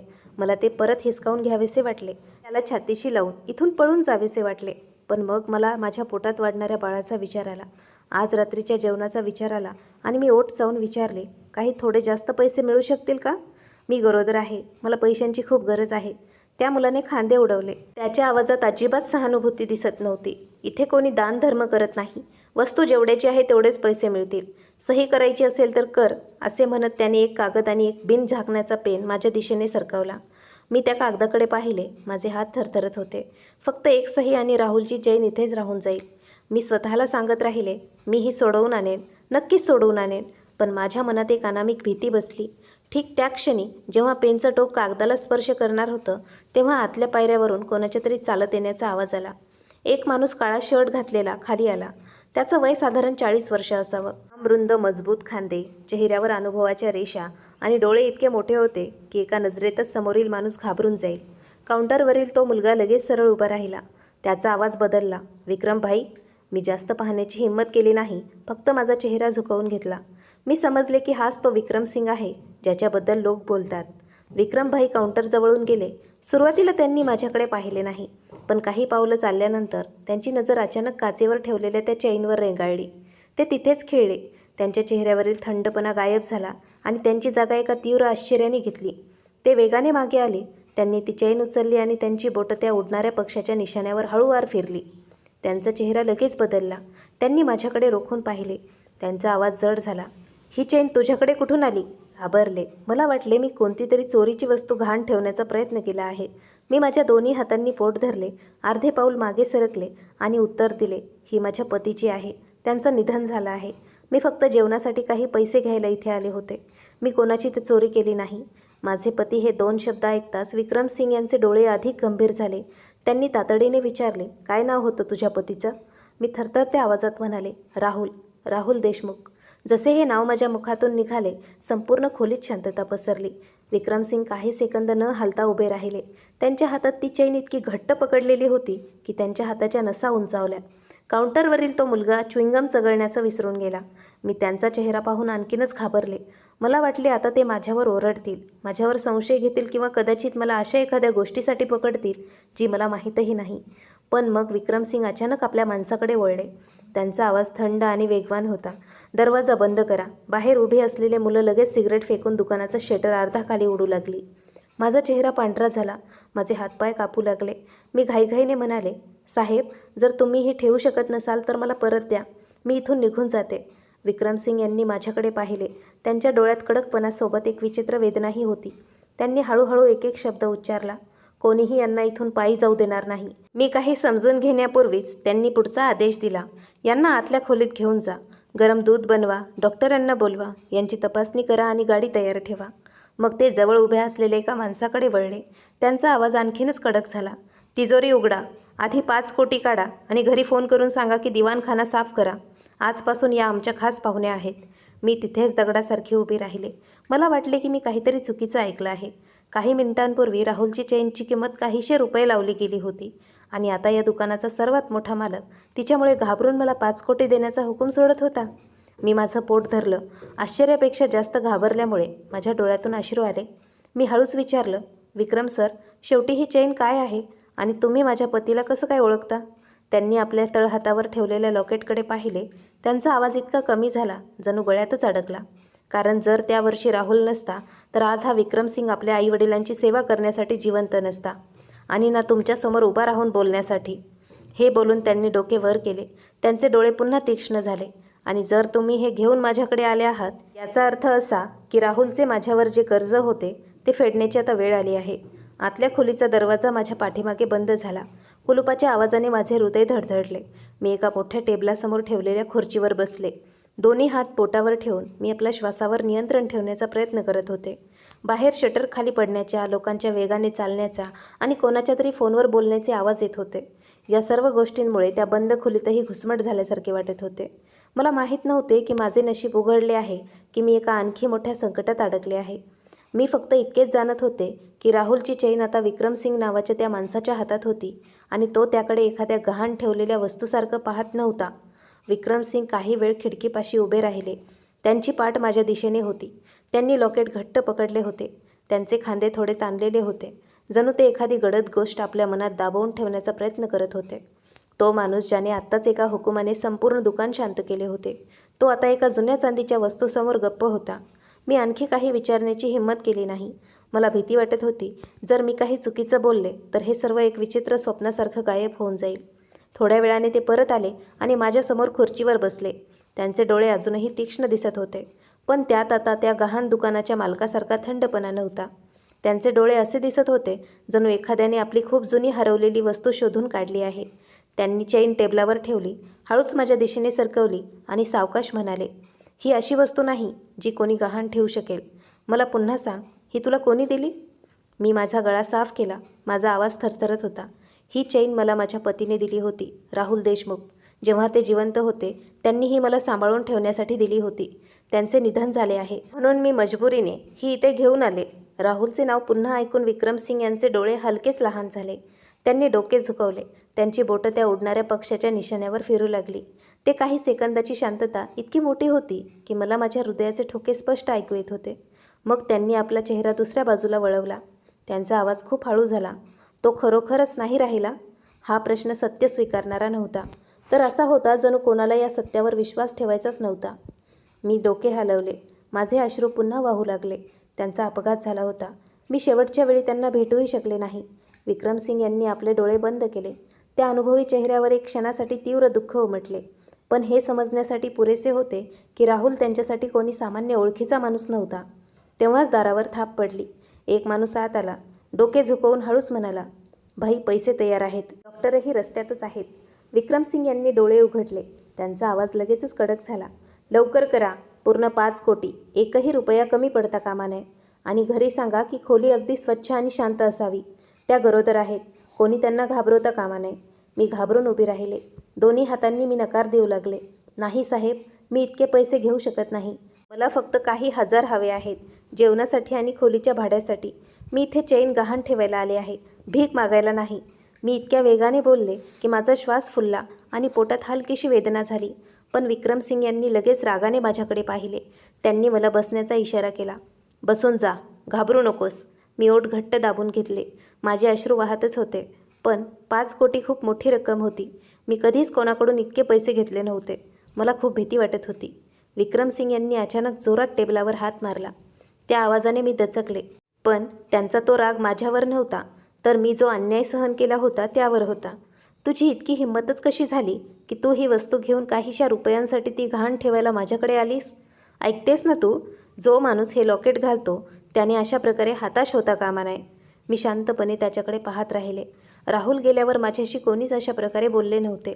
त्या लोकांनी माझ्यावर संशय घेतला, मला घरातून काढले, मला बदनाम केले. पण मी कशी जगत आहे हे मला कोणीच विचारले नाही. थोड्या वेळाने 2 माणसं एक काळी सुटकेस घेऊन आली आणि त्यांनी ती टेबलावर ठेवली. जेव्हा सुटकेसचे कुलूप उघडले तेव्हा आत नीट रचून ठेवलेल्या नोटांचे बंडल पाहून माझे डोके चक्रावले. मी माझ्या आयुष्यात इतके पैसे एकत्र आणि इतक्या जवळून कधीच पाहिले नव्हते. पण आश्चर्याची गोष्ट म्हणजे मला पैशांची भीती वाटत नव्हती. मला एक अनामिक भीतीने ग्रासले होते की माझे आयुष्य अचानक राहुलशी संबंधित अशा एका रहस्याशी जोडले गेले आहे, ज्याबद्दल मला कधीच काहीच माहीत नाही. विक्रमसिंग यांनी सुटकेसकडे जास्त वेळ पाहिले नाही. त्यांनी फक्त माझ्याकडे पाहून ठामपणे म्हटले, हे पैसे काही दान नाही आहेत आणि ना मी तुझी चेन खरेदी करत आहे. हे त्या कर्जाचा पहिला हप्ता आहे जो मला राहुलला फेडायचा होता. मी डोकं हलवलं. माझा आवाज दाटून आला. मला काहीच समजत नाही आहे. शेवटी तुम्ही आणि माझे पती? विक्रमसिंग काही सेकंद शांत राहिले. मग म्हणाले, काही गोष्टी आहेत ज्या मी तुला सांगेन, पण आता नाही, जेव्हा तू इतकी घाबरलेली आहेस. आधी तुला काहीतरी खावं लागेल, आराम करावा लागेल आणि डॉक्टरांना बाळाची तपासणी करू द्यावी लागेल. जर राहुल जिवंत असता तर त्यालाही हेच आवडले असते. त्यांच्या तोंडून माझ्या पतीचे नाव इतक्या आपलेपणाने ऐकून माझे हृदय वितळले. मी माझे पोट धरले आणि माझ्या डोळ्यातील अश्रू थांबवण्याचे नाव घेत होते. विक्रम यांनी उठून मला एक पातळशी शाल दिली. त्यांच्या वागण्यात कोणतीही घाई दिसत नव्हती, उलट एक वेगळीच काळजी दिसत होती. ते म्हणाले, आता तू या दुकानाची ग्राहक नाहीस, तू ती व्यक्ती आहेस जिचं मी रक्षण करेन. कोणी विचारलं तर सांगून दे, तुझ्या पाठीशी विक्रमसिंग उभा आहे. मी डोकं वर करून त्यांच्याकडे पाहिलं. माझ्या मनात कृतज्ञतेसोबतच भीतीही दिसत होती. इतक्या दिवसात मला फक्त एवढेच हवे होते की कोणीतरी माझ्यावर विश्वास ठेवावा. हे म्हणावं की मी लोभी नाही, मी पळून गेलेली नाही आणि मी माझ्या पतीला दगा दिला नाही. आणि पहिली व्यक्ती जी माझ्या रक्षणासाठी उभी राहिली ती एक अनोळखी व्यक्ती होती, जी राहुलच्या अशा एका भूतकाळातून आली होती ज्याबद्दल त्यांनी मला कधीच काही सांगितले नव्हते. मी ती चेन पुन्हा आपल्या हातात घेतली. थरथरत्या मुठीत ती बंद केली. विक्रम सर, तुम्ही माझ्या पतीसाठी हे सर्व करत आहात. मी तुमची आभारी आहे. पण मी खरोखर इतके काही घेऊ शकत नाही. मला फक्त कसे तरी दिवस काढायचे आहेत आणि माझ्या बाळाला शांततेत जन्म द्यायचा आहे. त्यांनी मला खूप वेळ पाहिले. त्यांच्या डोळ्यात एक वेगळीच चमक आली होती. मग त्यांनी आपला आवाज कमी करत एक एक शब्दावर भर दिला. जर गोष्ट फक्त दिवस काढण्याची असती तर मी तुला काही हजार रुपये देऊन इथून जाऊ दिले असते. पण हे प्रकरण इतकं सरळ नाही. मी थक्क झाले. दरवाजा बंद असूनही खोली अचानक थंड झाल्यासारखी वाटली. विक्रमसिंग टेबलापाशी गेले. कपाटातून त्यांनी काही कागदपत्र काढली, पण मला दाखवली नाहीत. त्यांनी फक्त त्यावर आपला हात ठेवला आणि थेट माझ्या डोळ्यात पाहिले. मी पुराव्याशिवाय काही बोलू इच्छित नाही, पण तुला मानसिकदृष्ट्या तयार राहावं लागेल. असे होऊ शकते की राहुलचा मृत्यू तितका सरळ नसावा जितका तू विचार करत आहेस. माझे कान सुन्न झाले. मला वाटले की मी काहीतरी चुकीचं ऐकलं आहे. गेल्या 2 महिन्यांपासून मी स्वतःला हे मानण्यास भाग पाडले होते की माझ्या पतीचे नशीब खराब होते. ते एक अचानक झालेल्या अपघाताचे बळी ठरले आणि आता त्यांचा जुना मित्र सांगत होता की त्यांच्या मृत्यूमागे दुसरीच काहीतरी गोष्ट असू शकते. मी घट्ट आपले पोट धरले. मला असे वाटले जणू माझ्या आतील बाळही माझ्यासोबत शांत झालं आहे. माझे संपूर्ण शरीर थंड पडले. मी हळूच विचारलं, अगदी तोंडातले तोंडात, तुमच्या बोलण्याचा काय अर्थ आहे? विक्रमसिंग यांनी लगेच उत्तर दिले नाही. त्यांनी फक्त माझ्या हातात असलेल्या चेनकडे पाहिले आणि हळू आवाजात म्हणाले, मी अजून काही पक्के सांगत नाहीये, पण मी हे जाणतो की राहुल निष्काळजी नव्हता आणि मी हेही जाणतो की काही लोक फक्त त्याच्या मरण्याची वाट पाहत होते, जेणेकरून ते आई आणि मुलाकडून सर्व काही हिरावून घेऊ शकतील. ही गोष्ट एखाद्या विजेसारखी माझ्या हृदयात कोसळली. पहिल्यांदाच घरातून हाकलून दिल्यानंतर माझ्या पतीला गमावण्याचं दुःख एका अशा भयानक संशयात बदलू लागलं जे अधिकच भीतीदायक वाटत होतं. विक्रमसिंग हे बोलल्यानंतर लगेच उठले आणि दाराच्या दिशेने गेले. त्यांनी दरवाजा थोडा उघडला आणि बाहेर उभ्या असलेल्या माणसाला खूप हळू पण ठाम आवाजात काहीतरी सांगितले. कोणीही आत येणार नाही. फोन सायलेंटवर ठेवा. कोणी विचारले तर सांगा की मी पाहुण्यांसोबत आहे. जे काही काम असेल ते नंतर. बाहेरच्या माणसाने वेगाने उत्तर दिले आणि तो मागे सरकला. दरवाजा पुन्हा बंद झाला. खोली इतकी शांत झाली की मला बाहेरचा हलका पाऊस आणि डोक्यावर चालणाऱ्या एअर कंडिशनचा आवाज स्पष्ट ऐकू येत होता. विक्रमसिंग परत आले आणि माझ्यासोबत खुर्चीवर येऊन बसले. यावेळी त्यांच्यात आपल्या माणसांकडून हुकूम देण्याचा तो थाट नव्हता. त्यांचे खांदे थोडे झुकलेले होते आणि त्यांचे डोळे कुठेतरी दूर पाहत होते. जणू ते या खोलीतून पलीकडे जाऊन आपल्या भूतकाळात पोहोचले असावेत. त्यांनी ती चेन टेबलाच्या मध्यभागी ठेवली. त्यावर बनवलेल्या उडणाऱ्या पक्ष्याच्या निशाणाला स्पर्श केला आणि म्हणाले, खूप वर्षापूर्वी मी आणि राहुल कॉलेजमध्ये एकत्र शिकत होतो. तो सिव्हिल इंजिनिअरिंग करत होता आणि मी कॉमर्स. आम्हा दोघांमध्ये कोणतीही समानता नव्हती. तरीही आम्ही पक्के मित्र होतो. मी गप्प बसून राहिले, दोन्ही हात पोटावर ठेवून. राहुलशी लग्न झाल्यानंतर मला फक्त एवढंच माहीत होतं की त्यांचे काही जुने मित्र होते, पण ते त्यांच्याबद्दल जास्त बोलायचे नाही. ते आपले दुःख आपल्यापाशीच ठेवायचे. कोणी विचारले तर फक्त हसून गोष्ट टाळायचे. आज विक्रमसिंग यांच्या तोंडून त्या दिवसाची गोष्ट ऐकून मला असे वाटले जणू मी माझ्या पतीच्या आयुष्यातील त्या भागाला स्पर्श करत आहे जो मी कधीच जाणू शकले नव्हते. विक्रमसिंग यांनी सांगितले, त्या दिवसात माझे कुटुंब खूप गरीब होते. इतके गरीब की खोलीचे भाडेही कित्येक महिन्यांचे उधारीवर असायचे. आम्ही अनेकदा सुकी भाकरी आणि चटणीवर दिवस काढायचो. माझे वडील मजुरी करायचे आणि आई बाजारात भाजी विकायची. दोघेही आजारी असायचे, पण माझ्यापासून ते त्यांचं आजारपण लपवायचे, जेणेकरून मी शांततेत अभ्यास करू शकेल. दुसऱ्या वर्षी माझे वडील खूप जास्त आजारी पडले. त्यांना लगेच हॉस्पिटलमध्ये भरती करावे लागले. औषधं, खाट आणि तपासण्याचा खर्च इतका जास्त होता की माझ्या कुटुंबासाठी तो एका पहाडासारखा होता. ते फिके हसले, पण त्या हसण्यात खूप वेदना होती. त्यावेळी मी ठरवले होते, अभ्यास सोडून मी मजुरी करेल. आपल्या वडिलांना हॉस्पिटलमध्ये पडलेलं पाहणं आणि आईला बाहेर रडताना पाहणं, जेव्हा माझ्या खिशात काहीशे रुपये नव्हते, मला खूप हतबलता जाणवायची. हे सांगता सांगता ते थांबले आणि त्यांनी आपले नाक हळूच चोळले.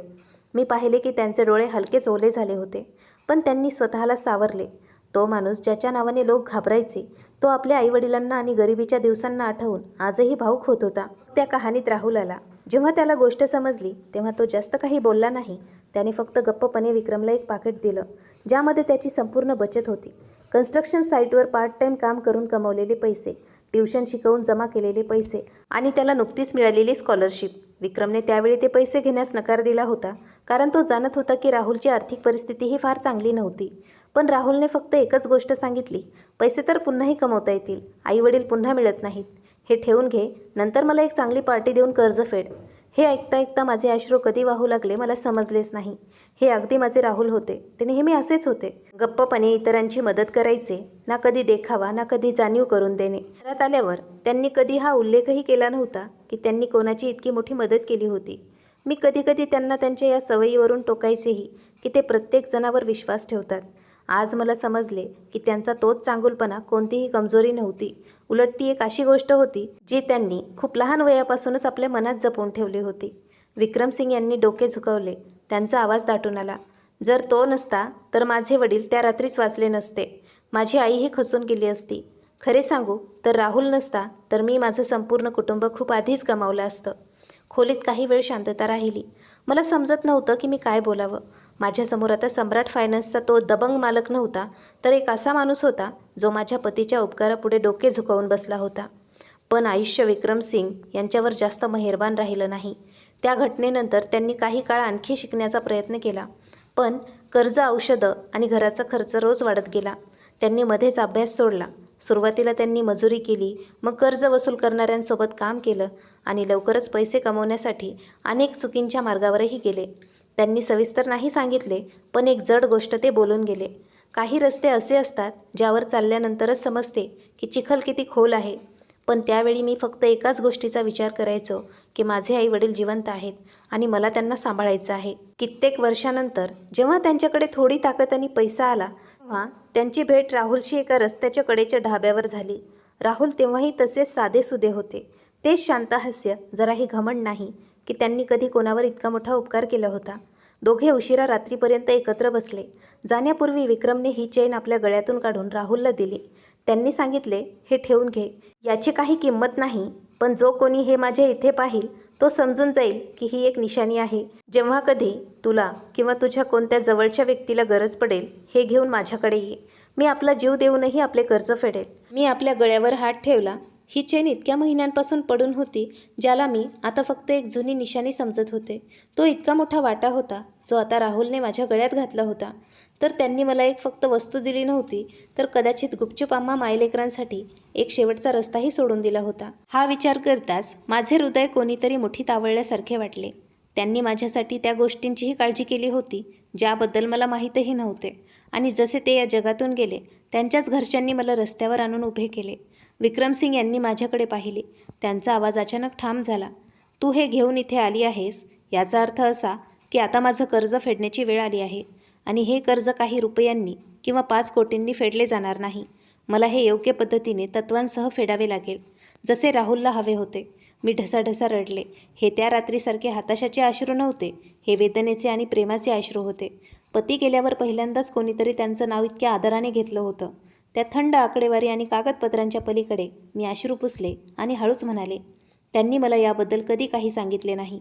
राहुल नेहमी असाच होता, कोणासाठीही काहीही करायचा तर लपून ठेवायचा. विक्रमसिंग यांनी डोके हलवले. त्यांच्या ओठावर एक उदास हसू आले. तो असाच होता, इतका चांगला की कधीकधी इतरांना स्वतःचीच लाज वाटू लागायची. मग ते हसू गायब झाले. ते उठले, कोपऱ्यात ठेवलेल्या एका छोट्याशा लोखंडी कपाटापाशी गेले. कोट टाकला आणि एक पातळशी फाईल व एक पाकिट काढले, ज्यामध्ये फोटो होते. त्यांनी ते पाकिट टेबलावर ठेवले, पण उघडले नाही. त्यांचे डोळे आता पुन्हा तीक्ष्ण झाले होते. जुनी गोष्ट सांगतानाचे भाव आता गायब झाले होते. पण ही गोष्ट या कर्जावर संपत नाही. त्यांनी हळूहळू सांगितले, त्या दिवशी मी राहुलच्या मृत्यूची बातमी ऐकली. माझे मन अस्वस्थ झाले. तो निष्काळजीपणे गाडी चालवणाऱ्यांपैकी नव्हता. आणि जेव्हा त्याच्याकडे इतकी महत्त्वाची कागदपत्रं असतील तेव्हा तर अजिबातच नाही. मी माझा श्वास रोखला. त्यांनी अपघाताच्या जागेचा एक फोटो काढला आणि माझ्या दिशेने सरकवला. फोटोमध्ये राहुलची गाडी एका बाजूने वाईटरित्या चिरडली गेली होती. गाडीचा पुढचा भाग डिवायडरच्या दिशेने वळलेला होता. मी तो फोटो पाहून थरथर कापले. पण विक्रमसिंग यांनी फोटोच्या कोपऱ्याकडे इशारा केला. त्यांचा आवाज गंभीर झाला. इथे बघ, ट्रकने या अँगलने टक्कर मारली आहे, जो खूप विचित्र आहे.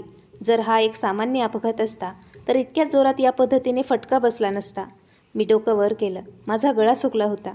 विक्रमसिंग यांनीही थेट माझ्या डोळ्यात पाहिलं. त्यांचा प्रत्येक शब्द जड वाटत होता. मी आता पक्के सांगू शकत नाही की हे कोणी केलं, पण राहुलच्या मृत्यूमध्ये काहीतरी गडबड नक्कीच आहे. आणि जर याच्या मागे खरोखर कोणी असेल, तुमच्यासोबत फक्त मालमत्तेचीच लूट झालेली नाही, तुम्हा दोघांचा जीवही खरंच खूप धोक्यात आहे. विक्रमसिंग यांनी पुढचे बोट अपघाताच्या फोटोवर हळूच थपथपवले. तो आवाज इतका हळू होता तरीही त्या बंद खोलीत खूप भीतीदायक वाटत होता. त्यांनी राहुलच्या गाडीच्या त्या भागाकडे इशारा केला जिथे धातू आत घुसला होता. याला लक्ष देऊन बघ. सामान्य अपघातांमध्ये टक्कर या अँगलने होत नाही. तर त्या ट्रकचा ब्रेक फेल झाला असता तर तो एकतर थेट टक्कर मारली असती किंवा बाजूने घुसून गेला असता. पण हे निशाण असे आहे जणू कोणीतरी आधी राहुलच्या गाडीला मुद्दाम रस्त्यावरून हटवण्याचा प्रयत्न केला आणि मग साईडने टक्कर मारली. मी त्या फोटोकडे तोपर्यंत पाहत राहिले जोपर्यंत माझे डोळे धुंद झाले नाहीत. पूर्वी जेव्हा कधी मी त्या अपघाताबद्दल विचार करायचे तेव्हा माझ्या डोक्यात फक्त अंधार दाटायचा. लोकांनी मला सांगितले होते की राहुलचे नशीब खराब होते. एका ट्रकचा ब्रेक फेल झाला होता. पोलिसांनी केस बनवली होती. कुटुंबाला आता फक्त अंत्यसंस्कारच करायचे आहेत. त्यावेळी मी इतक्या दुःखात होते, त्यामुळे मी जास्त प्रश्न विचारले नाहीत. मी घरातील मोठ्यांच्या बोलण्यावर विश्वास ठेवला.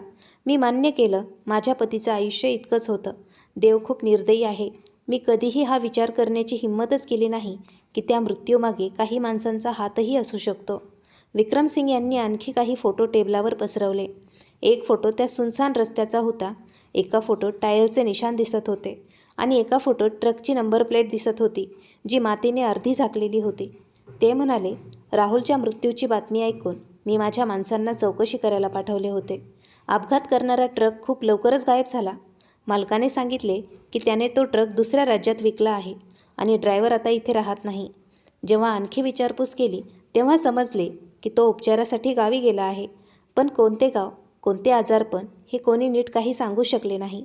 ते फिके हसले, ज्या हसण्यात कोणताही आनंद नव्हता. एक जीवघेणा अपघात आणि ड्रायव्हर असा गायब झाला जणू तो कधी नव्हताच. तुला हे सामान्य वाटते? मी डोके हलवले. माझा गळा दाटून आला होता. माझे हात थंड पडले. खोलीत एसी चालू असतानाही मला घाम येऊ लागला. मला अंत्यसंस्काराचा तो दिवस आठवला. संदीपने खूप घाईघाईने सांगितले होते की सर्व कायदेशीर कामं झाली आहेत. आता या प्रकरणाला जास्त उकरल्याने मरणाऱ्याच्या आत्म्याला शांती मिळणार नाही. सुलोचनाबाईंनीही सांगितले होते की मी गरोदर आहे, मला इकडे तिकडे धावपळ करण्याची काही गरज नाही, मी सर्व काही कुटुंबावर सोडून दिले पाहिजे. त्यावेळी मला वाटले होते की त्या माझी काळजी करत आहेत, पण आज त्यांनी बोललेली प्रत्येक गोष्ट माझ्या हृदयात काट्यासारखी टोचत होती. विक्रमसिंग माझ्यासमोर बसले. त्यांची नजर माझ्या चेहऱ्यावर होती. त्यांनी अतिशय हळुवारपणे विचारले, राहुलच्या मृत्यूनंतर सर्वात जास्त फायदा कोणाचा झाला? हा प्रश्न ऐकून मी थक्क झाले. फायदा हा शब्द इतका थंड होता की मी कापू लागले, पण तो इतका अचूक होता की भीतीदायक वाटत होता. मला ती जबरदस्ती आठवली जेव्हा माझ्याकडून कागदपत्रांवर सह्या करून घेतल्या गेल्या. माझ्या बोटातून अंगठी ओढली गेली. कंपनीकडून मिळालेले शेवटचे पगार आणि नुकसान भरपाई, ज्याबद्दल मला सांगण्यात आले की घरातून कोणीतरी पैसे घेऊन पळून गेले आहे.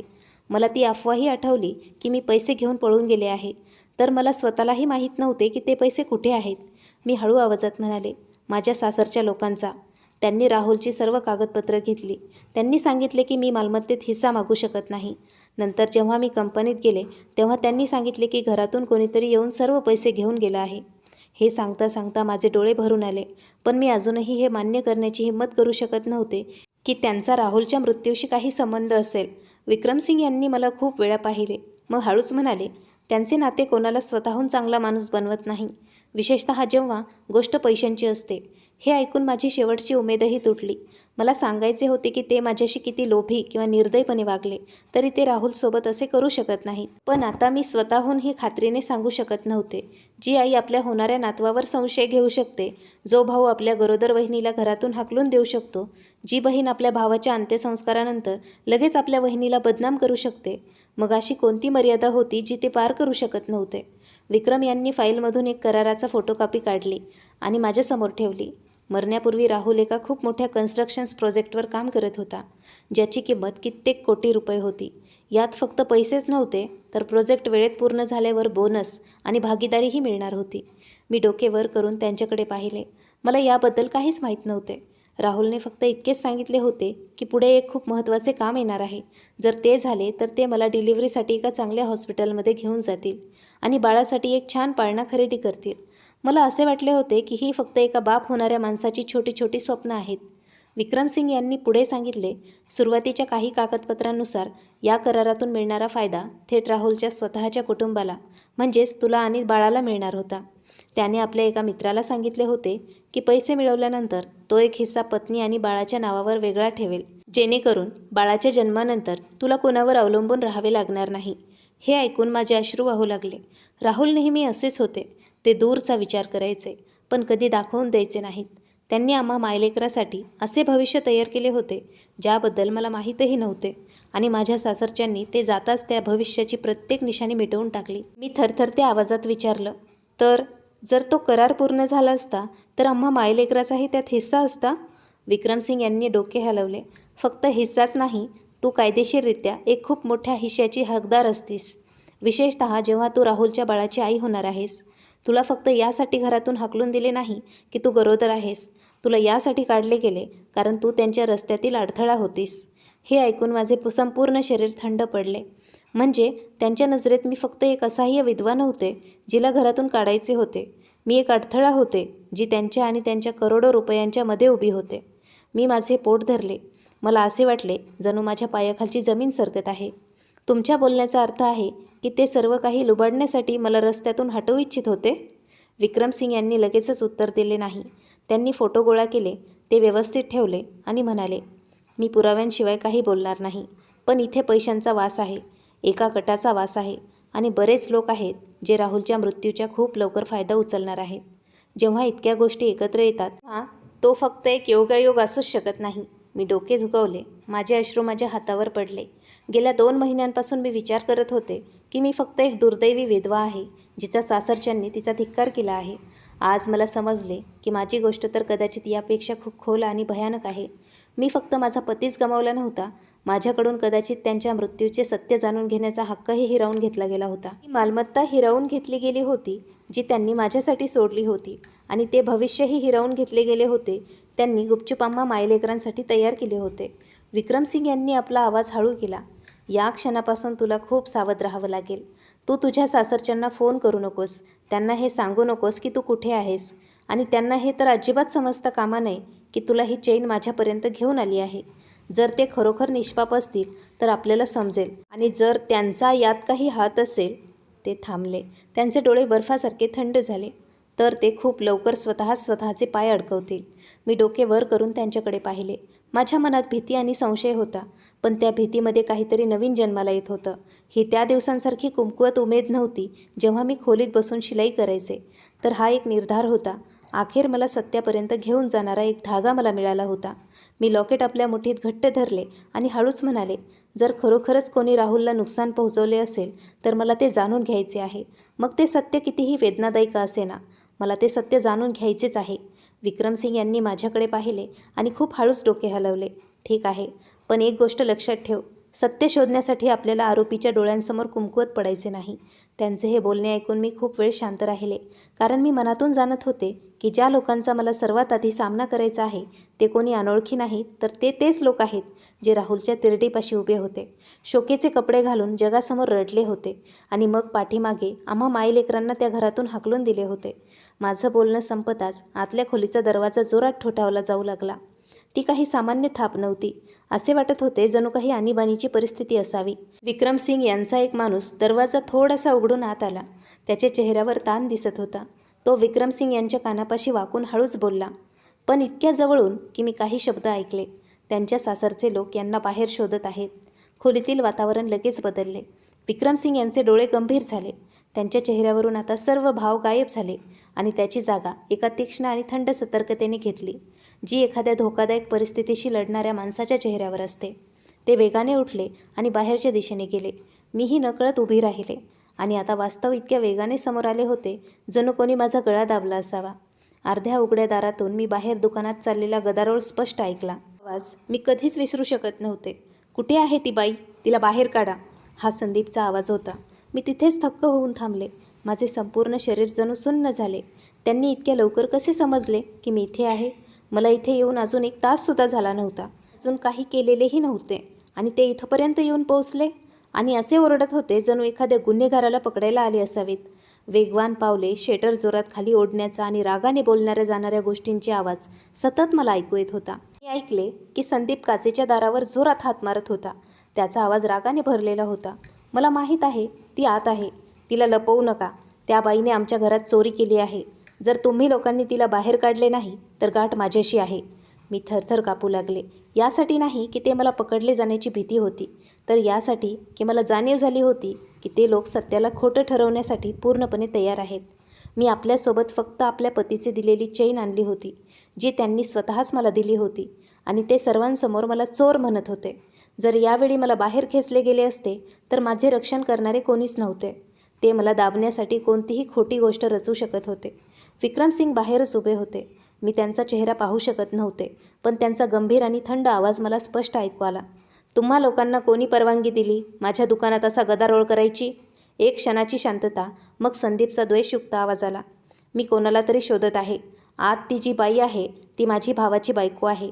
तिने आमच्या घरातून चोरी केली आहे आणि इकडे ती पळून आली आहे. तुम्ही लोक तिला लपवून या गुन्ह्यात भागीदार होत आहात. काही कुजबूज झाली. मग विक्रमसिंग यांच्या हलक्याशा हसण्याचा आवाज आला, पण त्या हसण्यात कोणताही विनोद नव्हता. चोरी? काही कागदपत्र आहेत? काही पुरावा आहे का? की फक्त जे मनात आलं ते बोलून टाकत आहात? त्यांचं बोलणं संपताच बाहेरचं वातावरण ताणलेल्या तारेसारखं झालं.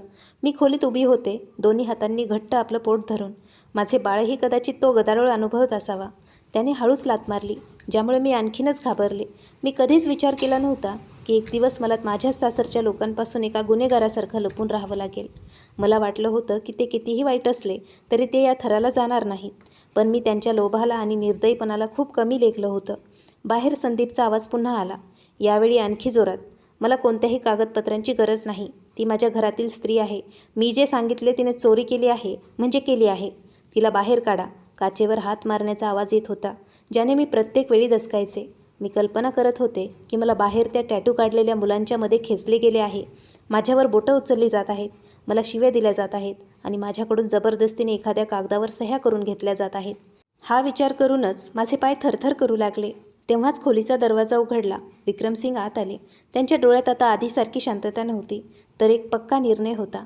त्यांनी थोडक्यात सांगितले, इथेच बसून राहा, बाहेर येऊ नकोस. मी डोके हलवले. माझा आवाज कापत होता. ते मला शोधत आहेत? मी त्यांच्याशी बोलेन. त्यांनी लगेच माझे बोलणे तोडले. त्यांच्या आवाजात राग होता. त्यांच्याशी बोलणे म्हणजे स्वतःला त्यांच्या हवाली करणे. तुला काय वाटतं ते इथे तुझी बाजू ऐकायला आले आहेत? ही गोष्ट एका थंड पाण्याच्या हबक्यासारखी माझ्या चेहऱ्यावर बसली. मी गप्प झाले. विक्रमसिंग मागे उभे असलेल्या आपल्या माणसाकडे वळले आणि वेगाने म्हणाले, दरवाजा पूर्णपणे बंद करा आणि लोकांना बोलवा. कोणालाही आत घुसू देऊ नका. तो माणूस डोके हलवून लगेच धावला. काही सेकंदानंतर मी शटर पूर्णपणे खाली पडण्याचा आणि कुलूप लागण्याचा आवाज ऐकला. बाहेर संदीप जणू आणखीनच वेडा झाला. तुम्हाला काय वाटतं दरवाजा बंद करून सर्व काही ठीक होईल? मी आता माणसं बोलावून तुमचं हे दुकानच तोडून टाकेल. त्याच्या आवाजात शिव्याही होत्या. मी त्याला कधी इतक्या रागात पाहिलेही नव्हते. जो जेठ नातेवाईकांसमोर सज्जन बनण्याचं नाटक करायचा, आज त्याचा खरा चेहरा समोर आला होता. विक्रमसिंग एक क्षण शांत उभे राहिले, मग थंडपणे हसले. ते दारापाशी गेले. त्यांचा आवाज मोठा नव्हता, पण इतका दमदार होता की सगळेजण शांत झाले. हे सम्राट फायनान्स आहे. तोडायचं आहे तर प्रयत्न करून बघ. फक्त एक वाक्य आणि बाहेरचा गदारोळ जणू कोणी दाबून टाकला. मी पाहू शकत नव्हते, पण मी अनुभवू शकत होते की बाहेर उभे असलेले लोक थांबले आहेत. थोड्या वेळाने पावलांचे आवाज कमी होऊ लागले.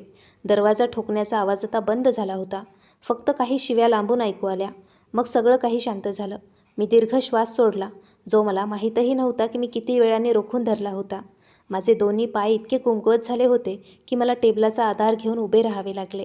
विक्रमसिंग मागे वळले आणि त्यांनी मला पाहिले. त्यांचा आवाज आता हळू होता, पण तरीही ठाम होता. ते म्हणाले, आतापासून तू एकटी कुठेही जाणार नाहीस. त्यांनी तुला कुत्र्यासारखं शोधून काढलं आहे. याचा अर्थ ते घाबरत आहेत. मी डोकं वर केलं. मला काही समजण्यापूर्वीच त्यांनी पुढे सांगितले, माणूस तेव्हाच घाबरतो जेव्हा त्याच्याकडे लपवण्यासाठी काहीतरी असतं. आणि त्या रात्रीचा एक भाग तुझ्याकडे आहे. मी माझं पोट धरलं. पहिल्यांदाच मला स्पष्टपणे जाणवलं की मी आता फक्त घरातून काढलेली एक स्त्री नव्हते. मी एक खूप मोठ्या गोष्टीच्या मध्यभागी उभे होते. एका बाजूने ते लोक होते ज्यांना मी कधीतरी कुटुंब म्हटलं होतं, जे पैशासाठी मला चिरडायला तयार होते. दुसऱ्या बाजूने माझ्या पतीच्या मृत्यूचे सत्य होते, जे हळूहळू समोर येत होते.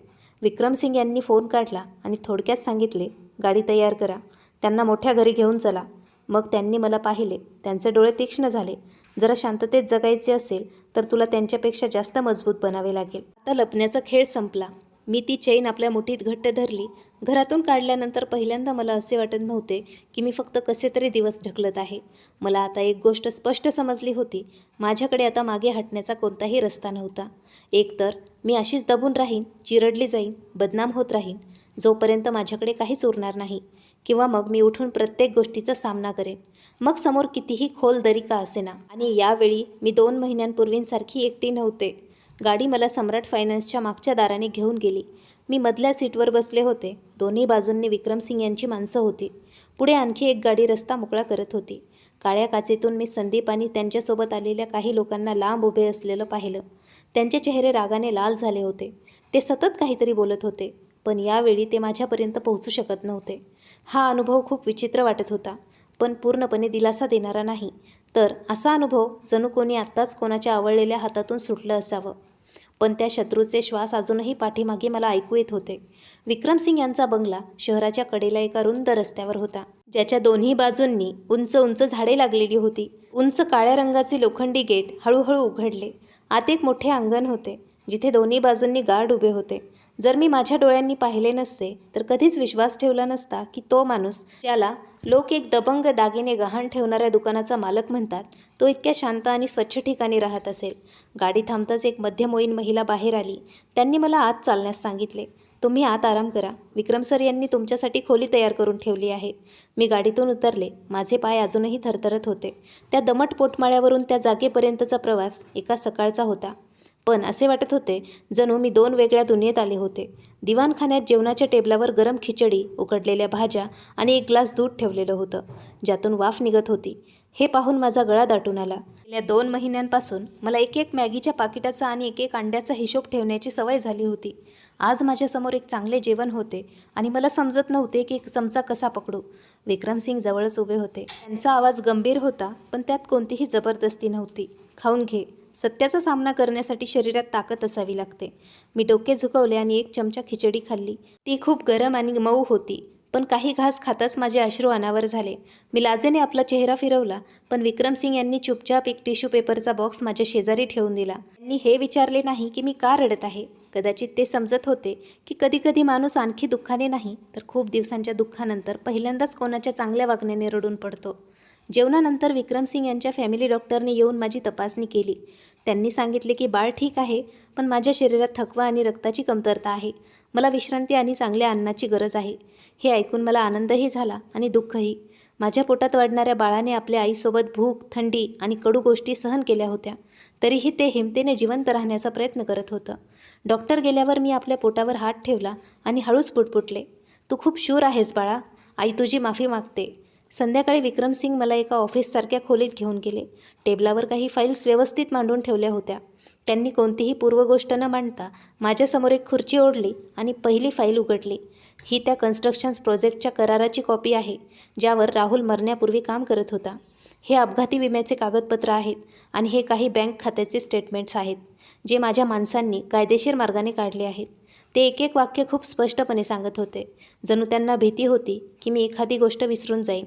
मी त्या आकडेवारी, तारखा आणि सह्या पाहत होते आणि माझे डोके जड झाले होते. राहुलच्या निधनानंतर काही मोठ्या रकमा खूप वेगाने काढल्या गेल्या होत्या. कंपनीकडून मिळालेली नुकसान भरपाई सुलोचनाबाईंच्या नावावर असलेल्या एका खात्यात गेली होती. विम्याच्या रकमेची प्रक्रिया सुरू होती, पण ती घेणारा प्रतिनिधी संदीप होता. एक पॉवर ऑफ अटर्नीसुद्धा होती, जे मी कधीच पाहिले नव्हती. त्यात लिहिले होते की राहुलने आपल्या भावाला हे अधिकृतपणे दिले आहे. जर त्याला काही झाले तर तो त्याचं कोणतेही आर्थिक व्यवहार सांभाळू शकतो. खाली जी सही होती ती पाहताना माझ्या पतीसारखीच वाटत होती, पण जितके मी लक्ष देऊन पाहत होते तितकी ती मला विचित्र वाटत होती. मी त्या कागदाकडे बोट दाखवले. माझा आवाज कापत होता.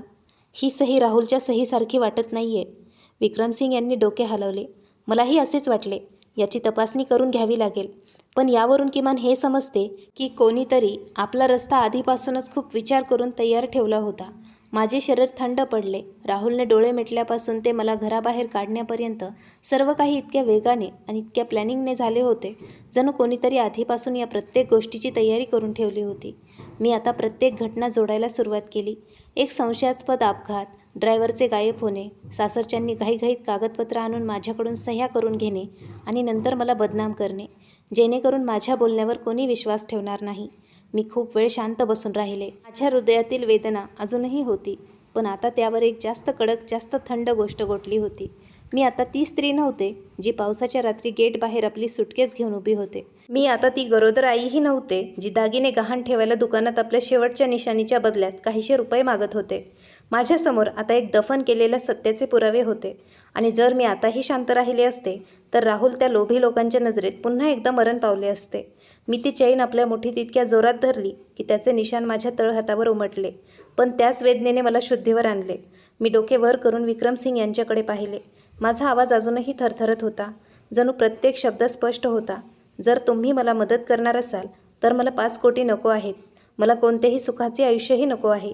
मला फक्त हे जाणून घ्यायचे आहे की माझ्या पतीच्या मृत्यूचा खरा जबाबदार कोण आहे आणि जे काही माझ्या बाळाचा हक्क आहे ते मी त्याच्यासाठी परत मिळवूनच राहील.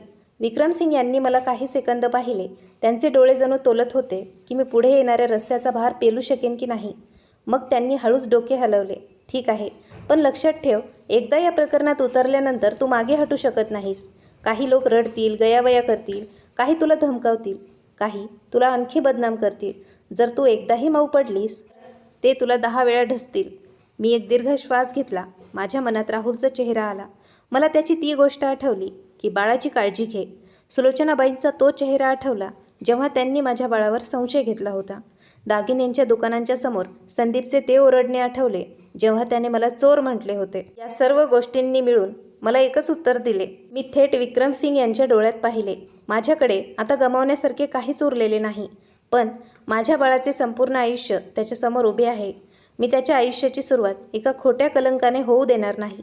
हे ऐकून विक्रमसिंग यांच्या ओठावर एक हलकेसे हसू आले, जे एखाद्या चाकूच्या धारेसारखे थंड आणि तीक्ष्ण वाटत होते.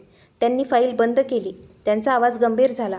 तर मग ठीक आहे, उद्यापासून आपण न्याय मागायला जाणार नाही. आपण एक एक गुन्हेगाराला त्या खुर्चीवरून खाली खेचू ज्यावर ते बसले आहेत. हे बोलणे ऐकून माझ्या पाठीच्या कण्यातून एक थंड लहर धावून गेली. पण खूप दिवसानंतर पहिल्यांदाच ती लहर भीतीची नव्हती. तो असा भास होता जणू तुम्ही एखाद्या वादळासमोर उभे आहात आणि अखेर तुमच्या हातात एक कंदील आला आहे. त्या रात्री मला एक तयार केलेल्या खोलीत नेण्यात आले. खोली स्वच्छ होती, बिछाण्यातून उन्हाचा सुवास येत होता आणि टेबलावर एक लहान फुलदाणीही ठेवलेली होती. मी आरशासमोर उभी राहून त्यात दिसणाऱ्या स्त्रीला पाहत होते. चेहरा कोमजलेला, डोळे सुजलेले, शरीर कुमकुवत, पण त्या डोळ्यात आता आधीसारखी हतबलता दिसत नव्हती.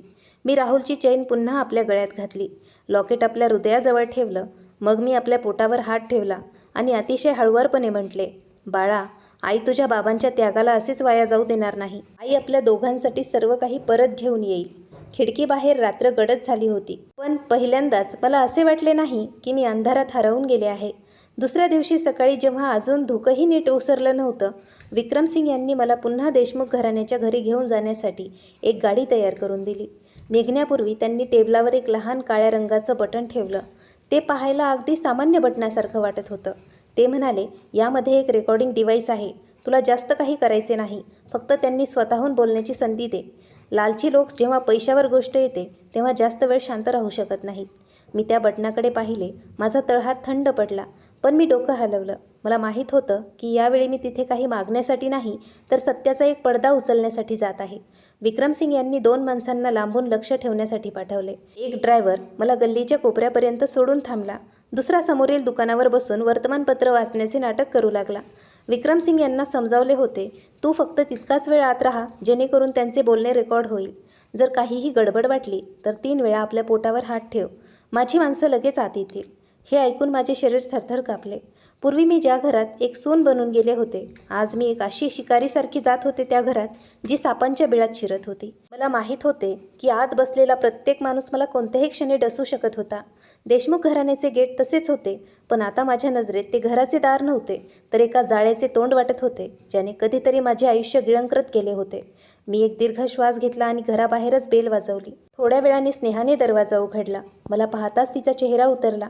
तिने आतल्या बाजूला जोरात ओरडून म्हटले, आई, आई बघ, ही परत आली. मग तिने मला नखापासून डोक्यापर्यंत पाहून हसत म्हटले, काय झालं, पैसे संपले का?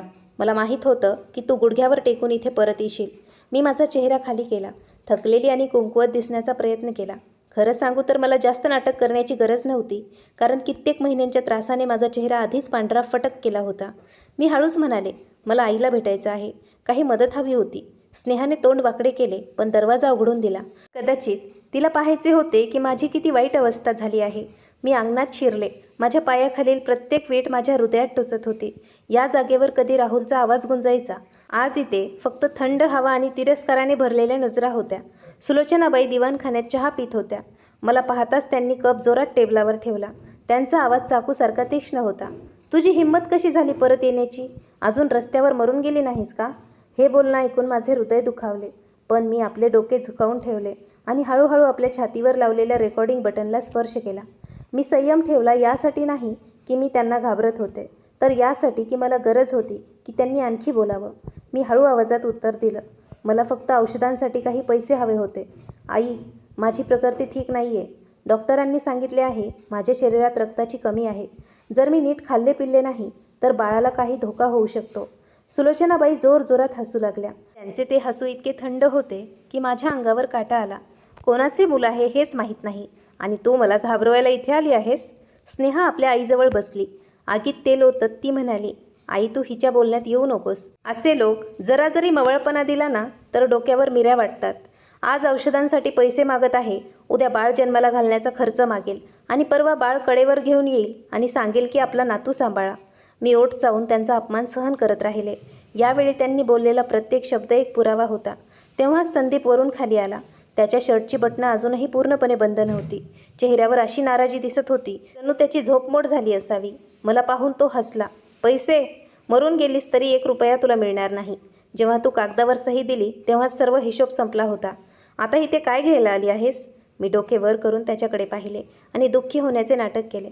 भाऊजी, मी माझा हिस्सा मागत नाही आहे, पण राहुल गेल्यानंतर कंपनीकडून काही नुकसान भरपाई मिळाली असेल, विम्याचे पैसेही आले असतील. मला फक्त माझ्या तपासणीसाठी थोडे पैसे द्या. अखेर हे मूल राहुलचेच तर आहे. जसे संदीपने विम्याच्या पैशांचा शब्द ऐकला त्याचे डोळे लगेच बदलले. त्याने सुलोचनाबाईंकडे पाहिले आणि त्याचा चेहराही उतरला. मी तो क्षण स्पष्ट माझ्या डोळ्यांनी पाहिला. माझे हृदय जोरात धडधडू लागले. मी आपला आवाज आणखी कुमकुवत करत म्हटले, आणि राहुलच्या शेवटच्या प्रोजेक्टचा करार? मरण्यापूर्वी ते म्हणाले होते, जर तो करार पूर्ण झाला तर ते आम्हा मायलेकरांसाठी एक हिस्सा बाजूला ठेवतील. मी हे सर्व नाही मागत, फक्त औषधांसाठी थोडे पैसे द्या. सुलोचनाबाईंनी अचानक टेबलावर हात मारला. चहाचा कप उडाला.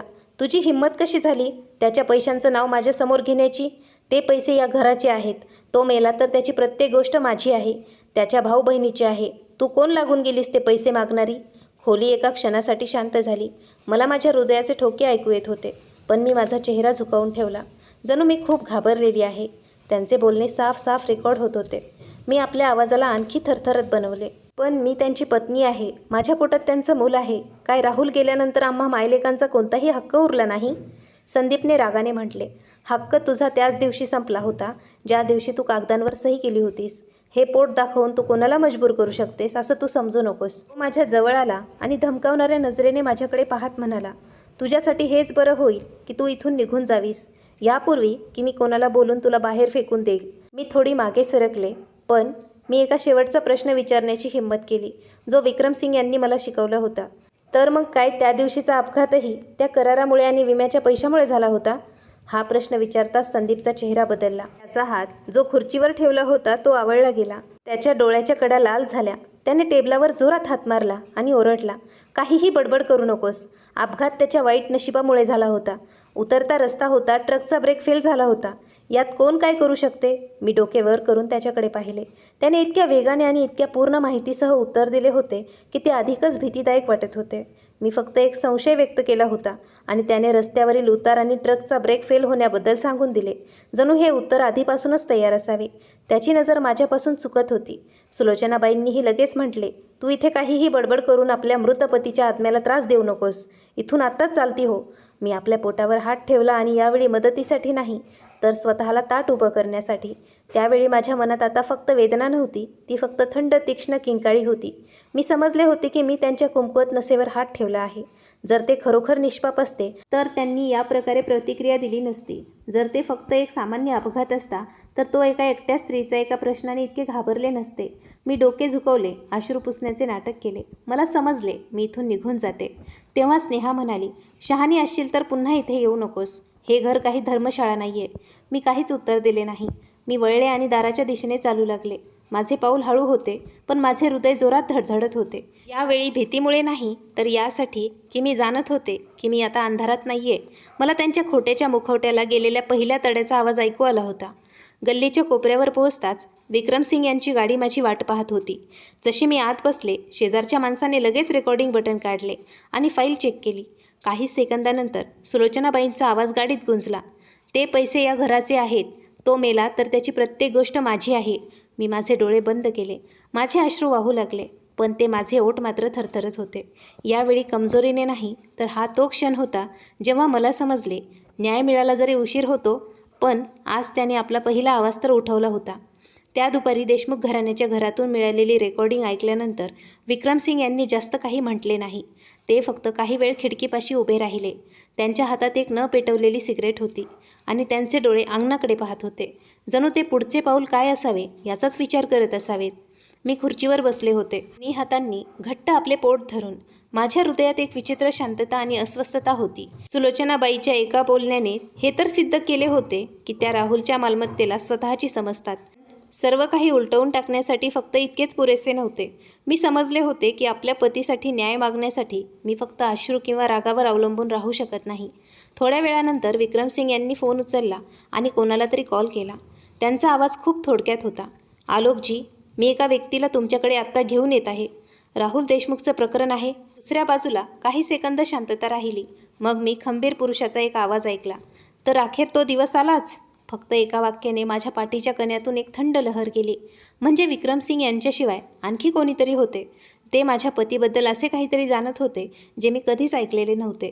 सुमारे 1 तासानंतर गाडी एका वकिलाच्या ऑफिसपाशी येऊन थांबली. बाहेर कोणताही मोठा बोर्ड नव्हता.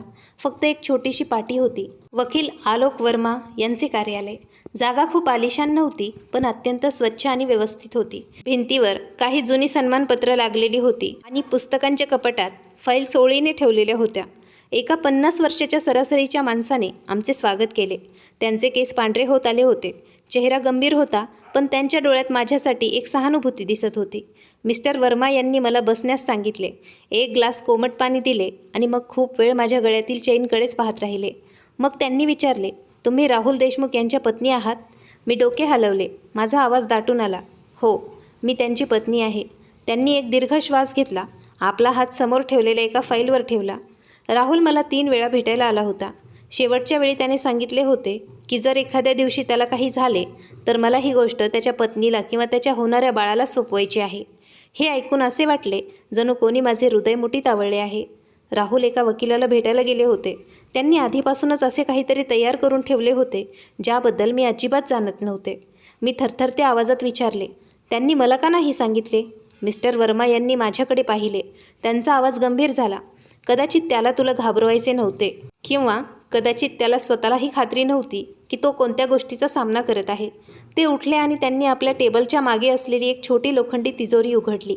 तिजोरीच्या कुलुपाचा आवाज खोलीत गुंजला. आतून त्यांनी एक भुऱ्या रंगाचे पाकिट काढले जे सील बंद होते. पाकिटावर राहुलची सही होती. बाहेर स्पष्ट अक्षरात लिहिले होते, फक्त माझ्यासोबत कोणताही गंभीर अपघात झाल्यास किंवा माझ्या मृत्यूनंतरच उघडण्यात यावे. हे पॉकेट मिळवणारी माझी पत्नी आणि माझं बाळ. त्या ओळखीच्या हस्ताक्षराला पाहून मी स्वतःला सावरू शकले नाही. राहुलचे ते हस्ताक्षर तसेच होते, थोडे तिरपे. तो माणूस ज्याच्यावर मी सर्वात जास्त प्रेम करत होते तो आता या जगात नव्हता, पण त्याचे हस्ताक्षर माझ्यासमोर जिवंत होते. मिस्टर वर्मा यांनी ते पाकिट माझ्या दिशेने सरकवले. हे तुला स्वतः उघडायला हवे. माझे हात थरथरत होते. मी माझा हात पुढे केला, पण माझी बोटं इतकी कापत होती की मला कागद नीट पकडता येत नव्हता. विक्रमसिंग शांतपणे उभे राहिले. अखेर मी एक दीर्घ श्वास घेतला आणि ते सील तोडली. आत हाताने लिहिलेलं एक मृत्यूपत्र होतं. सोबत काही मालमत्तेच्या आणि भागीदारीच्या कागदपत्रांची कॉपी होती. पहिल्याच ओळीत मी राहुलचे हस्ताक्षर ओळखले. स्पष्ट शब्दात त्यांनी लिहिले होते की जर त्यांना काही झाले तर त्यांची सर्व वैयक्तिक संपत्ती, प्रोजेक्टमधील त्यांची भागीदारी आणि त्यांच्या कामातून मिळणारे सर्व फायदे त्यांची पत्नी म्हणजेच मला आणि माझ्या आजन्मलेल्या बाळाला मिळतील. त्यांनी हेही स्पष्ट लिहिले होते, मूल मग मुलगा असो वा मुलगी, निरोगी जन्म किंवा आजारी, तो नेहमीच त्यांचं मूलच राहील आणि त्यांच्या हिश्श्याचा कायदेशीर वारस असेल. हे वाचता वाचता माझे अश्रू थांबण्याचे नाव घेत नव्हते. ज्यावेळी माझे सासरचे लोक माझ्या बाळाच्या रक्तावर संशय घेत होते, राहुल गप्प एक एक शब्दाने आम्हा मायलेकराच्या रक्षणाची तयारी करत होते. मी आपल्या तोंडावर हात ठेवला. आपल्या हुंदक्यांना दाबण्याचा प्रयत्न केला. विक्रमसिंग यांनी आपला चेहरा दुसऱ्या बाजूला वळवला आणि मिस्टर वर्मा यांनी हळूच म्हटले, तो तुझ्यावर तुझ्या कल्पनेपेक्षाही जास्त प्रेम करत होता. मी डोके झुकावले. अश्रू कागदावर पडत होते. तर या जगात नसूनही राहुल आम्हा मायलेकरांसमोर ढाल बनून उभे होते. त्यांनी मला रिकामे हाती सोडले नव्हते. त्यांनी आपल्या बाळाला कोणाकडूनही नाकारले जाऊ दिले नव्हते. फक्त या सर्व गोष्टी एक खूप जड पडद्यामागे लपलेल्या होत्या. मिस्टर वर्मा यांनी मृत्यूपत्राच्या शेवटी एक छोटीशी चिठ्ठी माझ्यासमोर ठेवली. या ओळीला लक्ष देऊन वाच. मी अश्रू पुसले आणि खाली पाहिले. फक्त एक छोटीशी ओळ होती, पण ती वाचून माझे पूर्ण शरीर थंड पडले. जर मला काही झाले तर जुलै महिन्यातील कन्स्ट्रक्शन प्रोजेक्टचे कॉन्ट्रॅक्टची परत चौकशी करा. मुख्य म्हणजे मला पाठविणाऱ्याचा रस्ता बदलणाऱ्या परिशिष्टाची. मी ती ओळ पुन्हा वाचली. असे वाटले जणू शरीरातील रक्त गोठले आहे. राहुलने फक्त मृत्यूपत्र तयार केले नव्हते, त्यांनी एक सुगावा सोडला होता. विक्रमसिंग यांनी लगेच आपल्या माणसाला फोन लावला. त्यांचा आवाज रागाने भरलेला होता. जुलै महिन्याच्या कॉन्ट्रॅक्टची फाईल ताबडतोब काढा. रस्ता बदलणाऱ्या परिशिष्टाची जुनी आणि नवीन दोन्ही कॉपी शोधा. मला आजच पाहिजे. मिस्टर वर्मा यांनीही आपला कॉम्प्युटर उघडला आणि राहुलने पाठवलेली फाईल शोधू लागले. सुमारे अर्ध्या तासानंतर स्कॅन केलेली कॉपी स्क्रीनवर आली. स्क्रीनवर दोन्ही परिशिष्ट होते, जे हुबेहूब सारखे होते. फरक फक्त एकच होता, माल आणि कागदपत्र पाठवण्याचा रस्ता अगदी शेवटच्या क्षणी बदलण्यात आला होता. विक्रमसिंग यांनी नकाशा झूम केला. तो बदललेला रस्ता तोच सुनसान रस्ता होता जिथे राहुलचा अपघात झाला होता. मी स्क्रीनकडे पाहतच राहिले. माझा श्वास रोखला गेला. आता हा कोणताही पुसट संशय नव्हता. कोणीतरी त्यांना मुद्दाम त्या रस्त्यावर पाठवले होते जिथे अपघात झाला. कागदावरचा एक छोटासा बदल, पण तो माझ्या पतीला मृत्यूच्या मुखात ढकलण्यासाठी पुरेसा ठरला होता. विक्रमसिंग यांनी माझ्याकडे पाहिले. त्यांचा आवाज गंभीर आणि जड वाटत होता. तुझा पती मरण्यापूर्वी हे जाणत होता की त्याला एका जाळ्यात अडकवले जात आहे. मी तिथेच दगडासारखी बसून राहिले. ही गोष्ट ऐकून माझी शेवटची आशाही तुटली की हे सर्व फक्त एक योगायोग होता. राहुलचा संशय होता. त्यांनी तयारीही केली होती, पण ते वाचू शकले नाहीत. ते मृत्यूपत्र घट्ट आपल्या छातीशी लावले. माझे अश्रू शांतपणे वाहत होते. त्यावेळी मला फक्त पती गमावल्याचं दुःख नव्हतं, मला हे जाणून दुःख होत होतं की आपल्या आयुष्याच्या शेवटच्या दिवसात त्यांना कदाचित एकट्यानेच आपल्या आसपासच्या लोकांकडून मिळणाऱ्या धोक्याच्या भीतीचा सामना करावा लागला असेल. त्या वकिलाच्या छोट्याशा कार्यालयात माझ्या आयुष्यातील पहिले मोठे सत्य स्पष्टपणे समोर आले होते. राहुलचा मृत्यू तितका अचानक झाला नव्हता जितका सांगितला गेला होता. त्यांना एक रचलेला कटामार्फत एका धोकादायक परिस्थितीत ढकलले गेले होते आणि माझ्या हातात जे मृत्यूपत्र होते ते फक्त मालमत्तेचे कागदपत्र नव्हते. तो माझ्या पतीचा शेवटचा संदेश होता. तो पहिला प्रकाश होता जो थेट त्या अंधारावर पडत होता, ज्याला देशमुख घराण्याने नेहमीसाठी नाहीसं करून टाकण्याचा विचार केला होता. वकिलाच्या ऑफिस बाहेर पडल्यानंतर मी राहुलचे मृत्यूपत्र असे छातीशी लावून धरले होते जणू मी त्यांनाच मिठी मारली असावी. त्या काही ओळींनी मला वेदनाही दिली आणि जागृतही केले. पण आधी मी विचार करत होते की कदाचित मी जास्तच संशय घेत आहे. तर आता सर्व काही वेगळे चित्र दिसत होते. एक माणूस जो मरण्यापूर्वी मृत्यूपत्र सोडून जातो, ट्रॅकच्या चौकशीचा सुगावा सोडून जातो, तर त्याचा मृत्यू फक्त एक अपघात असूच शकत नाही. विक्रमसिंग मला बंगल्यावर परत घेऊन आले आणि आराम करण्यास सांगितले. पण ते स्वतः 1 मिनिटही थांबले नाहीत. संपूर्ण संध्याकाळ त्यांचा फोन सतत वाजत राहिला. त्यांची माणसं त्या ट्रक ड्रायव्हरला शोधण्यात, बँक खात्याची चौकशी करण्यात आणि त्या कन्स्ट्रक्शन प्रोजेक्टशी जोडलेल्या कंपन्यांचा पत्ता लावण्यात व्यस्त झाली. मी दिवाणखान्यात बसलेली होते. माझ्यासमोर दुधाचा ग्लास ठेवला होता, पण मी एक घोटही पिऊ शकत नव्हते. मध्यरात्रीच्या सुमारास विक्रमसिंग आत आले. त्यांच्या हातात काही नवीन प्रिंट काढलेली कागदपत्र दिसत होती आणि त्यांचा चेहरा पूर्वीपेक्षाही जास्त थंड होता. त्यांनी कागद टेबलावर ठेवले, माझ्याकडे काही वेळ पाहिले आणि म्हणाले, तुला मानसिकदृष्ट्या आता तयार राहावं लागेल. हे प्रकरण आपल्या कल्पनेपेक्षा खूप जास्त खोल आहे. मी आपल्या पोटावर हात ठेवला, स्वतःला शांत करण्याचा प्रयत्न केला. त्यांनी पहिले पान उघडले. त्या ट्रक ड्रायव्हरच्या बँक खात्याची स्टेटमेंट होती. अपघाताच्या ठीक 1 दिवस आधी त्यांच्या खात्यात एक खूप मोठी रक्कम आली होती, जी 3 वेळा पाठवली गेली होती. पाठवणाऱ्याने आपले खरे नाव वापरले नव्हते, तर पैसा एका बेनामी खात्यामार्फत आला होता. ते खाते एका कंपनीशी जोडलेले होते, ज्याचे नाव खूप साधे होते, अनन्य ट्रेडर्स. विक्रमसिंग यांनी त्या नावावर बोट ठेवले. ही कंपनी जवळजवळ कामच करत नाही. ही एक बनावट सील झालेली कंपनी आहे. मी त्या कागदांकडे पाहिले आणि माझे डोके चक्रावू लागले. एक बनावट कंपनी, एक गायब झालेला ड्रायव्हर, अपघाताच्या ठीक आधी पाठवलेले पैसे, प्रत्येक तुकडा एकमेकांशी जोडून एक भयानक चित्र तयार करत होता. मी हळूच विचारलं, ही कंपनी कोणाशी जोडलेली आहे? विक्रमसिंग यांनी पुढचे पान उघडले आणि एका भागीदारीचा कागद माझ्या दिशेने सरकवला. मी खाली पाहिले आणि एका क्षणासाठी माझे हृदय जणू थांबले. हिस्सा खरेदी करणाऱ्याचे नाव स्पष्टपणे लिहिले होते, स्नेहा देशमुख. मी दचकून डोके वर केले. माझा गळा दाटून आला. स्नेहा, माझी नणंद, जी मला घरातून काढताना हसत होती, जी माझ्या बाळावर संशय घेत होती, ती त्या बनावट कंपनीची भागीदार होती, ज्या कंपनीचा पैसा ट्रक ड्रायव्हरपर्यंत पोहोचला होता. मी हळू आवाजात म्हणाले, हे नाही होऊ शकत. स्नेहा तर राहुलची बहीण आहे. ती असे करण्याची हिंमत नाही करू शकत. हे सांगता सांगता मला स्वतःचेच बोलणे कुमकुवत वाटले, कारण स्नेहानेही माझ्यासोबत जे केले होते ते हे सिद्ध करण्यासाठी हे पुरावे पुरेसे होते की ती निष्पाप नाही. विक्रमसिंग यांनी माझ्याकडे पाहिले. सर्वात धोकादायक माणूस नेहमी तोच नसतो जो सर्वात जास्त ओरडतो, तर तो असतो जो मागे राहून अनभिज्ञ बनण्याचे नाटक करतो. मला त्या रात्रीचे स्नेहाचे डोळे आठवले, जे डोळे एका बहिणीचे नव्हते जिने आपला भाऊ गमावला आहे, तर एका अशा माणसाचे होते जो मला खचताना पाहून आनंदी होत होता. पण विक्रमसिंग अजून थांबले नव्हते. त्यांनी आणखी एक कागद उघडला आणि यावेळी एका माणसाचा फोटो होता. अनन्या ट्रेडर्सच्या मागे आणखी एक माणूस आहे. याचे नाव आहे दुष्यंत राणा. हा एक विरोधी कंपनीचा डायरेक्टर आहे, ज्याचा राहुलसोबत त्या मोठ्या कॉन्ट्रॅक्टवरून वाद झाला होता. मला आठवले की एकदा राहुल खूप उशिरा घरी आले होते. खूप थकलेले दिसत होते. मी विचारले तेव्हा त्यांनी फक्त इतकेच सांगितले होते की कामात थोडी अडचण आली आहे. काही लोक इच्छित नाहीत की त्यांना हा प्रोजेक्ट मिळावा. मी त्यावेळी जास्त विचारले नव्हते, हे समजून की कामात हे सर्व तर चालतच असते. कोणाला ठाऊक होते की त्या छोट्याशा गोष्टीमागे इतके मोठे वादळ लपलेले आहे. विक्रमसिंग यांनी पुढे सांगितले, दुष्यंत तो कॉन्ट्रॅक्ट राहुलकडून हरला होता. जर राहुलने हा प्रोजेक्ट पूर्ण केला असता तर दुष्यंतचा फक्त पैसाच नाही तर इज्जतही गेली असती. त्यामुळे त्याच्याकडे राहुलला रस्त्यातून हटवण्याचे एक खूप मोठे कारण होते. हे ऐकून मी पाषाणासारखी बसून राहिले. एका बाजूला एक शत्रू जो माझ्या पतीला रस्त्यातून हटवू इच्छित होता, दुसऱ्या बाजूला लोभी सासरचे लोक जे त्यांच्या मरण्याचीच वाट पाहत होते. 2 वेगवेगळ्या दुनियेचे लोक अखेर एकाच ठिकाणी येऊन मिळाले होते, राहुलच्या मृत्यूमध्ये. मी विचारले, तर काय माझ्या सासरच्या लोकांना हे सर्व माहीत होते? विक्रमसिंग काही सेकंद शांत राहिले. मग बोलले, मी हे सांगू शकत नाही की त्यांनी थेट अपघात घडवून आणला, पण किमान ते हे तर जाणत होते की काहीतरी गडबड आहे आणि पोलिसांना सांगण्याऐवजी त्यांनी गप्प राहणेच निवडले. फक्त गप्पच राहिले नाहीत, त्यांनी तुझ्या सर्वात कुमकुवत क्षणाचा फायदा घेऊन तुझ्याकडून कागदपत्रांवर सह्या करून घेतल्या, पैसे लाटले आणि तुम्हा मायलेकरांचा प्रत्येक हक्क हिरावून घेतला. मी आता रडत नव्हते. विचित्र गोष्ट होती, जेव्हा मी सर्वात निर्दयी सत्य ऐकलं होतं तेव्हा माझे अश्रू सुकले होते. कदाचित वेदनेने आपली मर्यादा ओलांडली होती आणि एक थंड कडक गोष्ट बनून ती माझ्या छातीत बसली होती. मला सुलोचनाबाई आठवल्या, ज्या राहुलच्या तिरडीवर रडत होत्या आणि काही दिवसानंतर माझ्या पोटाकडे पाहून म्हणत होत्या की हे मूल आमच्या घराण्याचं रक्त नाही.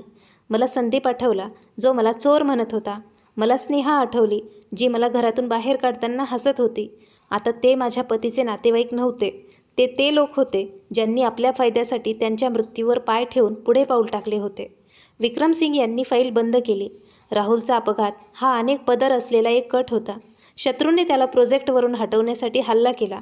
तुझ्या सासरच्यांनी हे सर्व माहीत असूनही सत्य लपवून त्यांना या गोष्टीचा फायदा उचलला आणि तुला रस्त्यातून हटवून त्यांना साथ दिली. खोली शांततेने भरली. मी आपल्या पोटावर हात ठेवला. बाळाने हळूच हालचाल केली. माझं बाळ या जगात येण्यापूर्वीच लोकांच्या कटांचं बळी ठरलं होतं. मी डोकं वर करून विक्रमसिंग यांना पाहिलं. माझ्या मनात आता कोणतीही दया उरली नव्हती, कोणतीही आशा नव्हती, ना सुधारण्याची कोणतीही अपेक्षा होती. कुटुंब या शब्दाबद्दल आता कोणताही मला भ्रम उरला नव्हता. मी आता फक्त खूप हळू आवाजात म्हणाले, पण मला स्वतःला आपल्या आवाजात एक थंडपणा जाणवला. तर मग आता कोणीही सुटता कामा नये. विक्रमसिंग यांनी मला काही सेकंद पाहिले आणि डोके हलवले. मी जाणत होते की त्या क्षणी मी माझी शेवटची मर्यादा ओलांडली होती. मी आता फक्त राहुलसाठी सत्य शोधत नव्हते, मी त्या प्रत्येक माणसाला शिक्षा मिळवून देणार होते ज्याने त्यांच्या मृत्यूचा फायदा उचलला होता. ती शिक्षा जी कायदा आणि मानवतेच्या नजरेत त्यांना मिळवायला हवी. 4 दिवसानंतर सर्व पुरावे एका जड फाईलमध्ये जमा झाले. देशमुख घराण्याच्या घराची रेकॉर्डिंग, राहुलचे मृत्यूपत्र, रस्ता बदलणारे परिशिष्ट, ड्रायव्हरला पाठवलेल्या पैशांचं रेकॉर्ड, अनन्य ट्रेडर्सचे जोडलेले कागदपत्र आणि त्या सर्व रकमा ज्या माझ्या सासरच्यांनी राहुलच्या गेल्यानंतर गुपचूप लाटल्या होत्या. वकील वर्मा यांनी प्रत्येक गोष्टीची तपासणी केली. सकाळी वकील वर्मा आणि विक्रमसिंग स्वतः सर्व कागदपत्र घेऊन पोलिसांकडे गेले. मी सोबत गेले नव्हते, पण घरी प्रतीक्षेचा प्रत्येक क्षण एका वर्षासारखा अनुभवत होते. दुपारच्या सुमारास विक्रमसिंग यांचा फोन आला. आम्ही केस दाखल केली आहे. संदीप आणि स्नेहाला आधी चौकशीसाठी बोलवले जाईल. हे ऐकून माझे हात कापू लागले.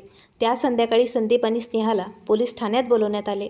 अपेक्षेप्रमाणे सुरुवातीला त्यांनी सर्व काही नाकारले. संदीप म्हणाला की त्याने फक्त कुटुंबाला मदत केली होती. स्नेहा रडत सांगू लागली की तिने फक्त एका मित्राच्या सांगण्यावरून कंपनीत नाव दिले होते. तिला माहीत नव्हते की ती कंपनी काय करते. पण यावेळी त्यांच्यासमोर एक एकटी गरोदर स्त्री नव्हती, त्यांच्यासमोर पुरावे होते.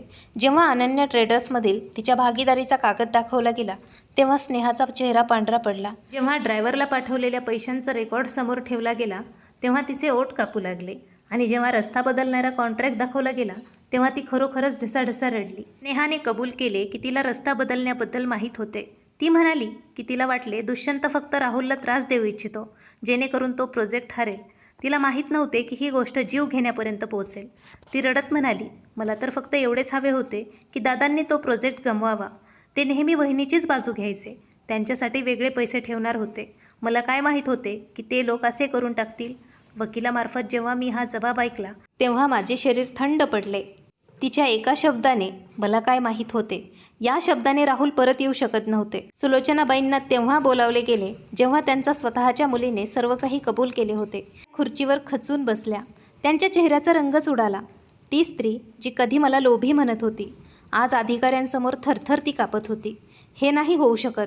माझ्या मुलीला अजून जास्त समजत नाही. ती आपल्या भावाला नाही मारू शकत. संदीपही वाचू शकला नाही. राहुलच्या गेल्यानंतर लाटलेल्या प्रत्येक रकमेवर त्याच्या सह्या दिसत होत्या.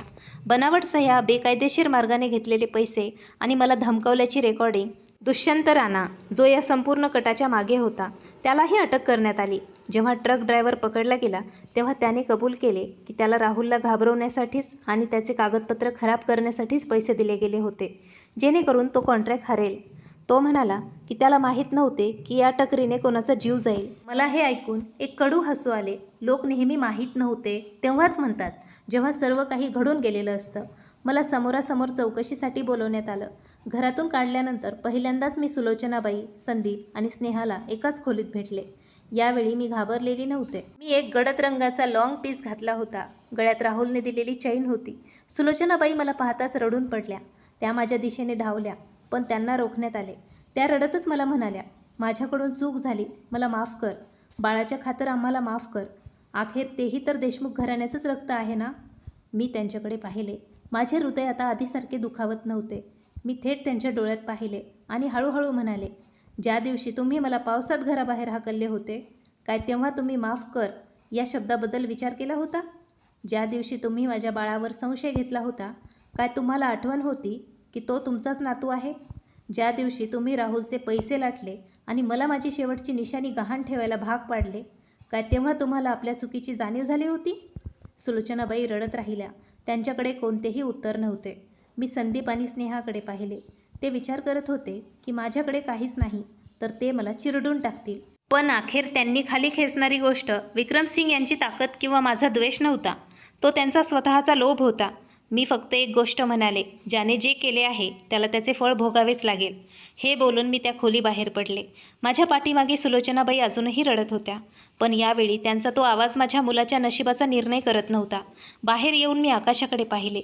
न्याय रडण्याने किंवा गयावया करण्याने मिळत नाही, तो सत्य आणि हिमतीने मिळतो.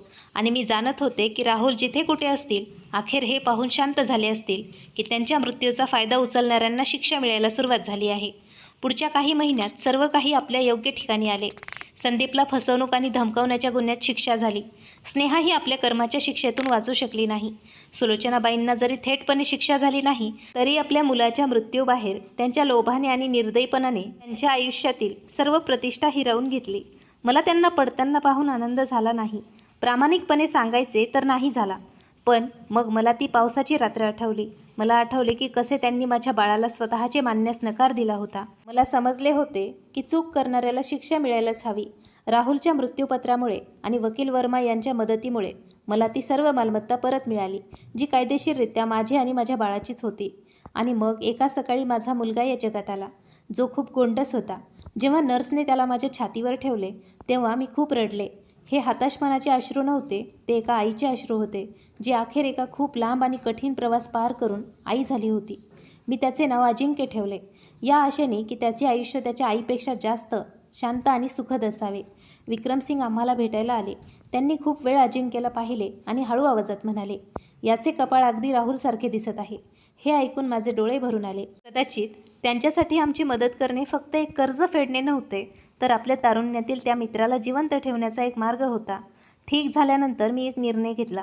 मी राहुलने सोडलेल्या मालमत्तेचा एक हिस्सा काढून त्यांच्या नावावर एक फाउंडेशन सुरू केले, राहुल फाउंडेशन. हे फाउंडेशन अनाथ मुलांची आणि त्या असहाय्य स्त्रियांची मदत करते, ज्यांना माझ्यासारख्या परिस्थितीचा सामना करावा लागतो. मी हे सर्व कोणाची स्तुती मिळवण्यासाठी करत नव्हते. मी फक्त विचार करायचे की जर राहुल जिवंत असते तर त्यांनीही आपल्या पैशांचा वापर एखाद्या चांगल्या कामासाठी नक्कीच केला असता. फाउंडेशनच्या उद्घाटनाच्या दिवशी मी अजिंक्यला कडेवर घेऊन उभी होते. माझ्या गळ्यात अजूनही ती जुनी चांदीची चेन होती, ज्यावर बनलेला पक्षी माझ्या हृदयाजवळ होता. आता ही ती वस्तू नव्हती जी मी काही मजबुरीने गहाण ठेवायला गेले होते. हा एक संपूर्ण आयुष्याच्या गोष्टीचा पुरावा होता. ही या गोष्टीची आठवण करून देत होती की कधी कधी शांतपणे निभावलेली मैत्रीही माणसाला तेव्हा वाचवू शकते जेव्हा सर्व रस्ते बंद झालेले असतात. मी अजिंक्यकडे पाहिले, मग राहुलच्या नावाच्या बोर्डकडे पाहिले आणि हळूच म्हणाले, माझ्या पतीने माझ्यासाठी फक्त पैसे सोडले नाहीत, त्यांनी मला जगण्याचा एक मार्ग शिकवला आहे. संपूर्ण हॉल काही सेकंदासाठी शांत झाला. विक्रमसिंग मागेच उभे होते. त्यांनी हळूच डोके हलवले. पहिल्यांदा मी त्यांच्या डोळ्यात एक शांतता पाहिली, जणू एखाद्याने आपले जुने कर्ज फेडले असावे. मीही आता आपले आयुष्य द्वेषाच्या आधाराने जगू इच्छित नव्हते. मला हवे होते की माझा मुलगा जेव्हा मोठा होऊन आपल्या वडिलांबद्दल ऐकेल तेव्हा त्याने हे जाणून घ्यावे की त्याचे वडील एक चांगले माणूस होते आणि त्याच्या आईने त्या चांगुलपणाला पुढे नेण्याचा पूर्ण प्रयत्न केला. काही काळानंतर मी एकदा देशमुख घराण्याच्या त्या जुन्या घरापाशी गेले. गेट अजूनही तेच होते, पण त्याचा रंग उडाला होता. अंगणात शांतता दिसत होती. मी गेट बाहेर उभी राहिले, आत गेले नाही. त्या जागेने मला इतकी वेदना दिली होती की मी जवळजवळ तुटले होते. पण आश्चर्याची गोष्ट म्हणजे आज तिथे परत येऊन मी भीतीने कापत नव्हते. मी खाली वाकून अजिंक्यच्या कपाळाचे मुके घेतले आणि पुटपुटले, तुझे पप्पा खूप चांगले माणूस होते बाळा. आता बाकीची गोष्ट आई पूर्ण करेल. हवा चालली. लॉकेट हळूच माझ्या छातीवर आदळले, थंड पण शांतता देणारे. मी मागे न पाहता तिथून निघून आले. माझ्या पाठीमागे ते घर होते ज्याने मला तोडले होते. माझ्या पुढे एक नवीन रस्ता होता, ज्यामध्ये माझा मुलगा होता, ज्यामध्ये राहुलचे नाव चांगल्या आठवणींसह जिवंत होते. आणि एक मी होते, जी हे समजण्यासाठी प्रत्येक संकटातून गेली होते, जे शांततेचा अर्थ हा नाही, तुम्हाला कधी दुखापत होऊ नये, तर हा आहे की सर्व काही सहन केल्यानंतरही तुमच्यात एक चांगला माणूस बनून जगण्याची हिंमत उरलेली असावी. मित्रांनो, एका खऱ्या प्रेमाची, संघर्षाची आणि न्यायाची ही हृदयस्पर्शी कथा तुम्हाला कशी वाटली? अन्यायाविरुद्ध लढणाऱ्या एका आईची ही गोष्ट जर तुमच्या मनाला स्पर्श करून गेली असेल तर या व्हिडिओला आत्ताच एक लाईक नक्की करा. अशाच नवनवीन सस्पेन्स आणि कौटुंबिक भावनिक कथा सर्वात आधी पाहण्यासाठी आपल्या चॅनलला सबस्क्राईब करायला अजिबात विसरू नका. या कथेला कमेंट बॉक्समध्ये जोरदार हाईप द्या. तुमच्या मित्रांसोबत हा व्हिडिओ जास्तीत जास्त शेअर करा आणि कमेंट करून नक्की सांगा की पुढील कथेमध्ये तुम्हाला कोणती नावं ऐकायला आवडतील. तुमचा पाठिंबा आम्हाला अशाच नवनवीन कथा बनवण्यासाठी प्रेरणा देतो. भेटूया एका नवीन कथेसोबत. तोपर्यंत आपल्या चॅनलवरील बाकी कथा पण पाहत राहा. आपली व आपल्या कुटुंबाची काळजी घ्या. सुरक्षित राहा, सतर्क राहा. भेटूया एका अशाच कथेसोबत. तोपर्यंत धन्यवाद.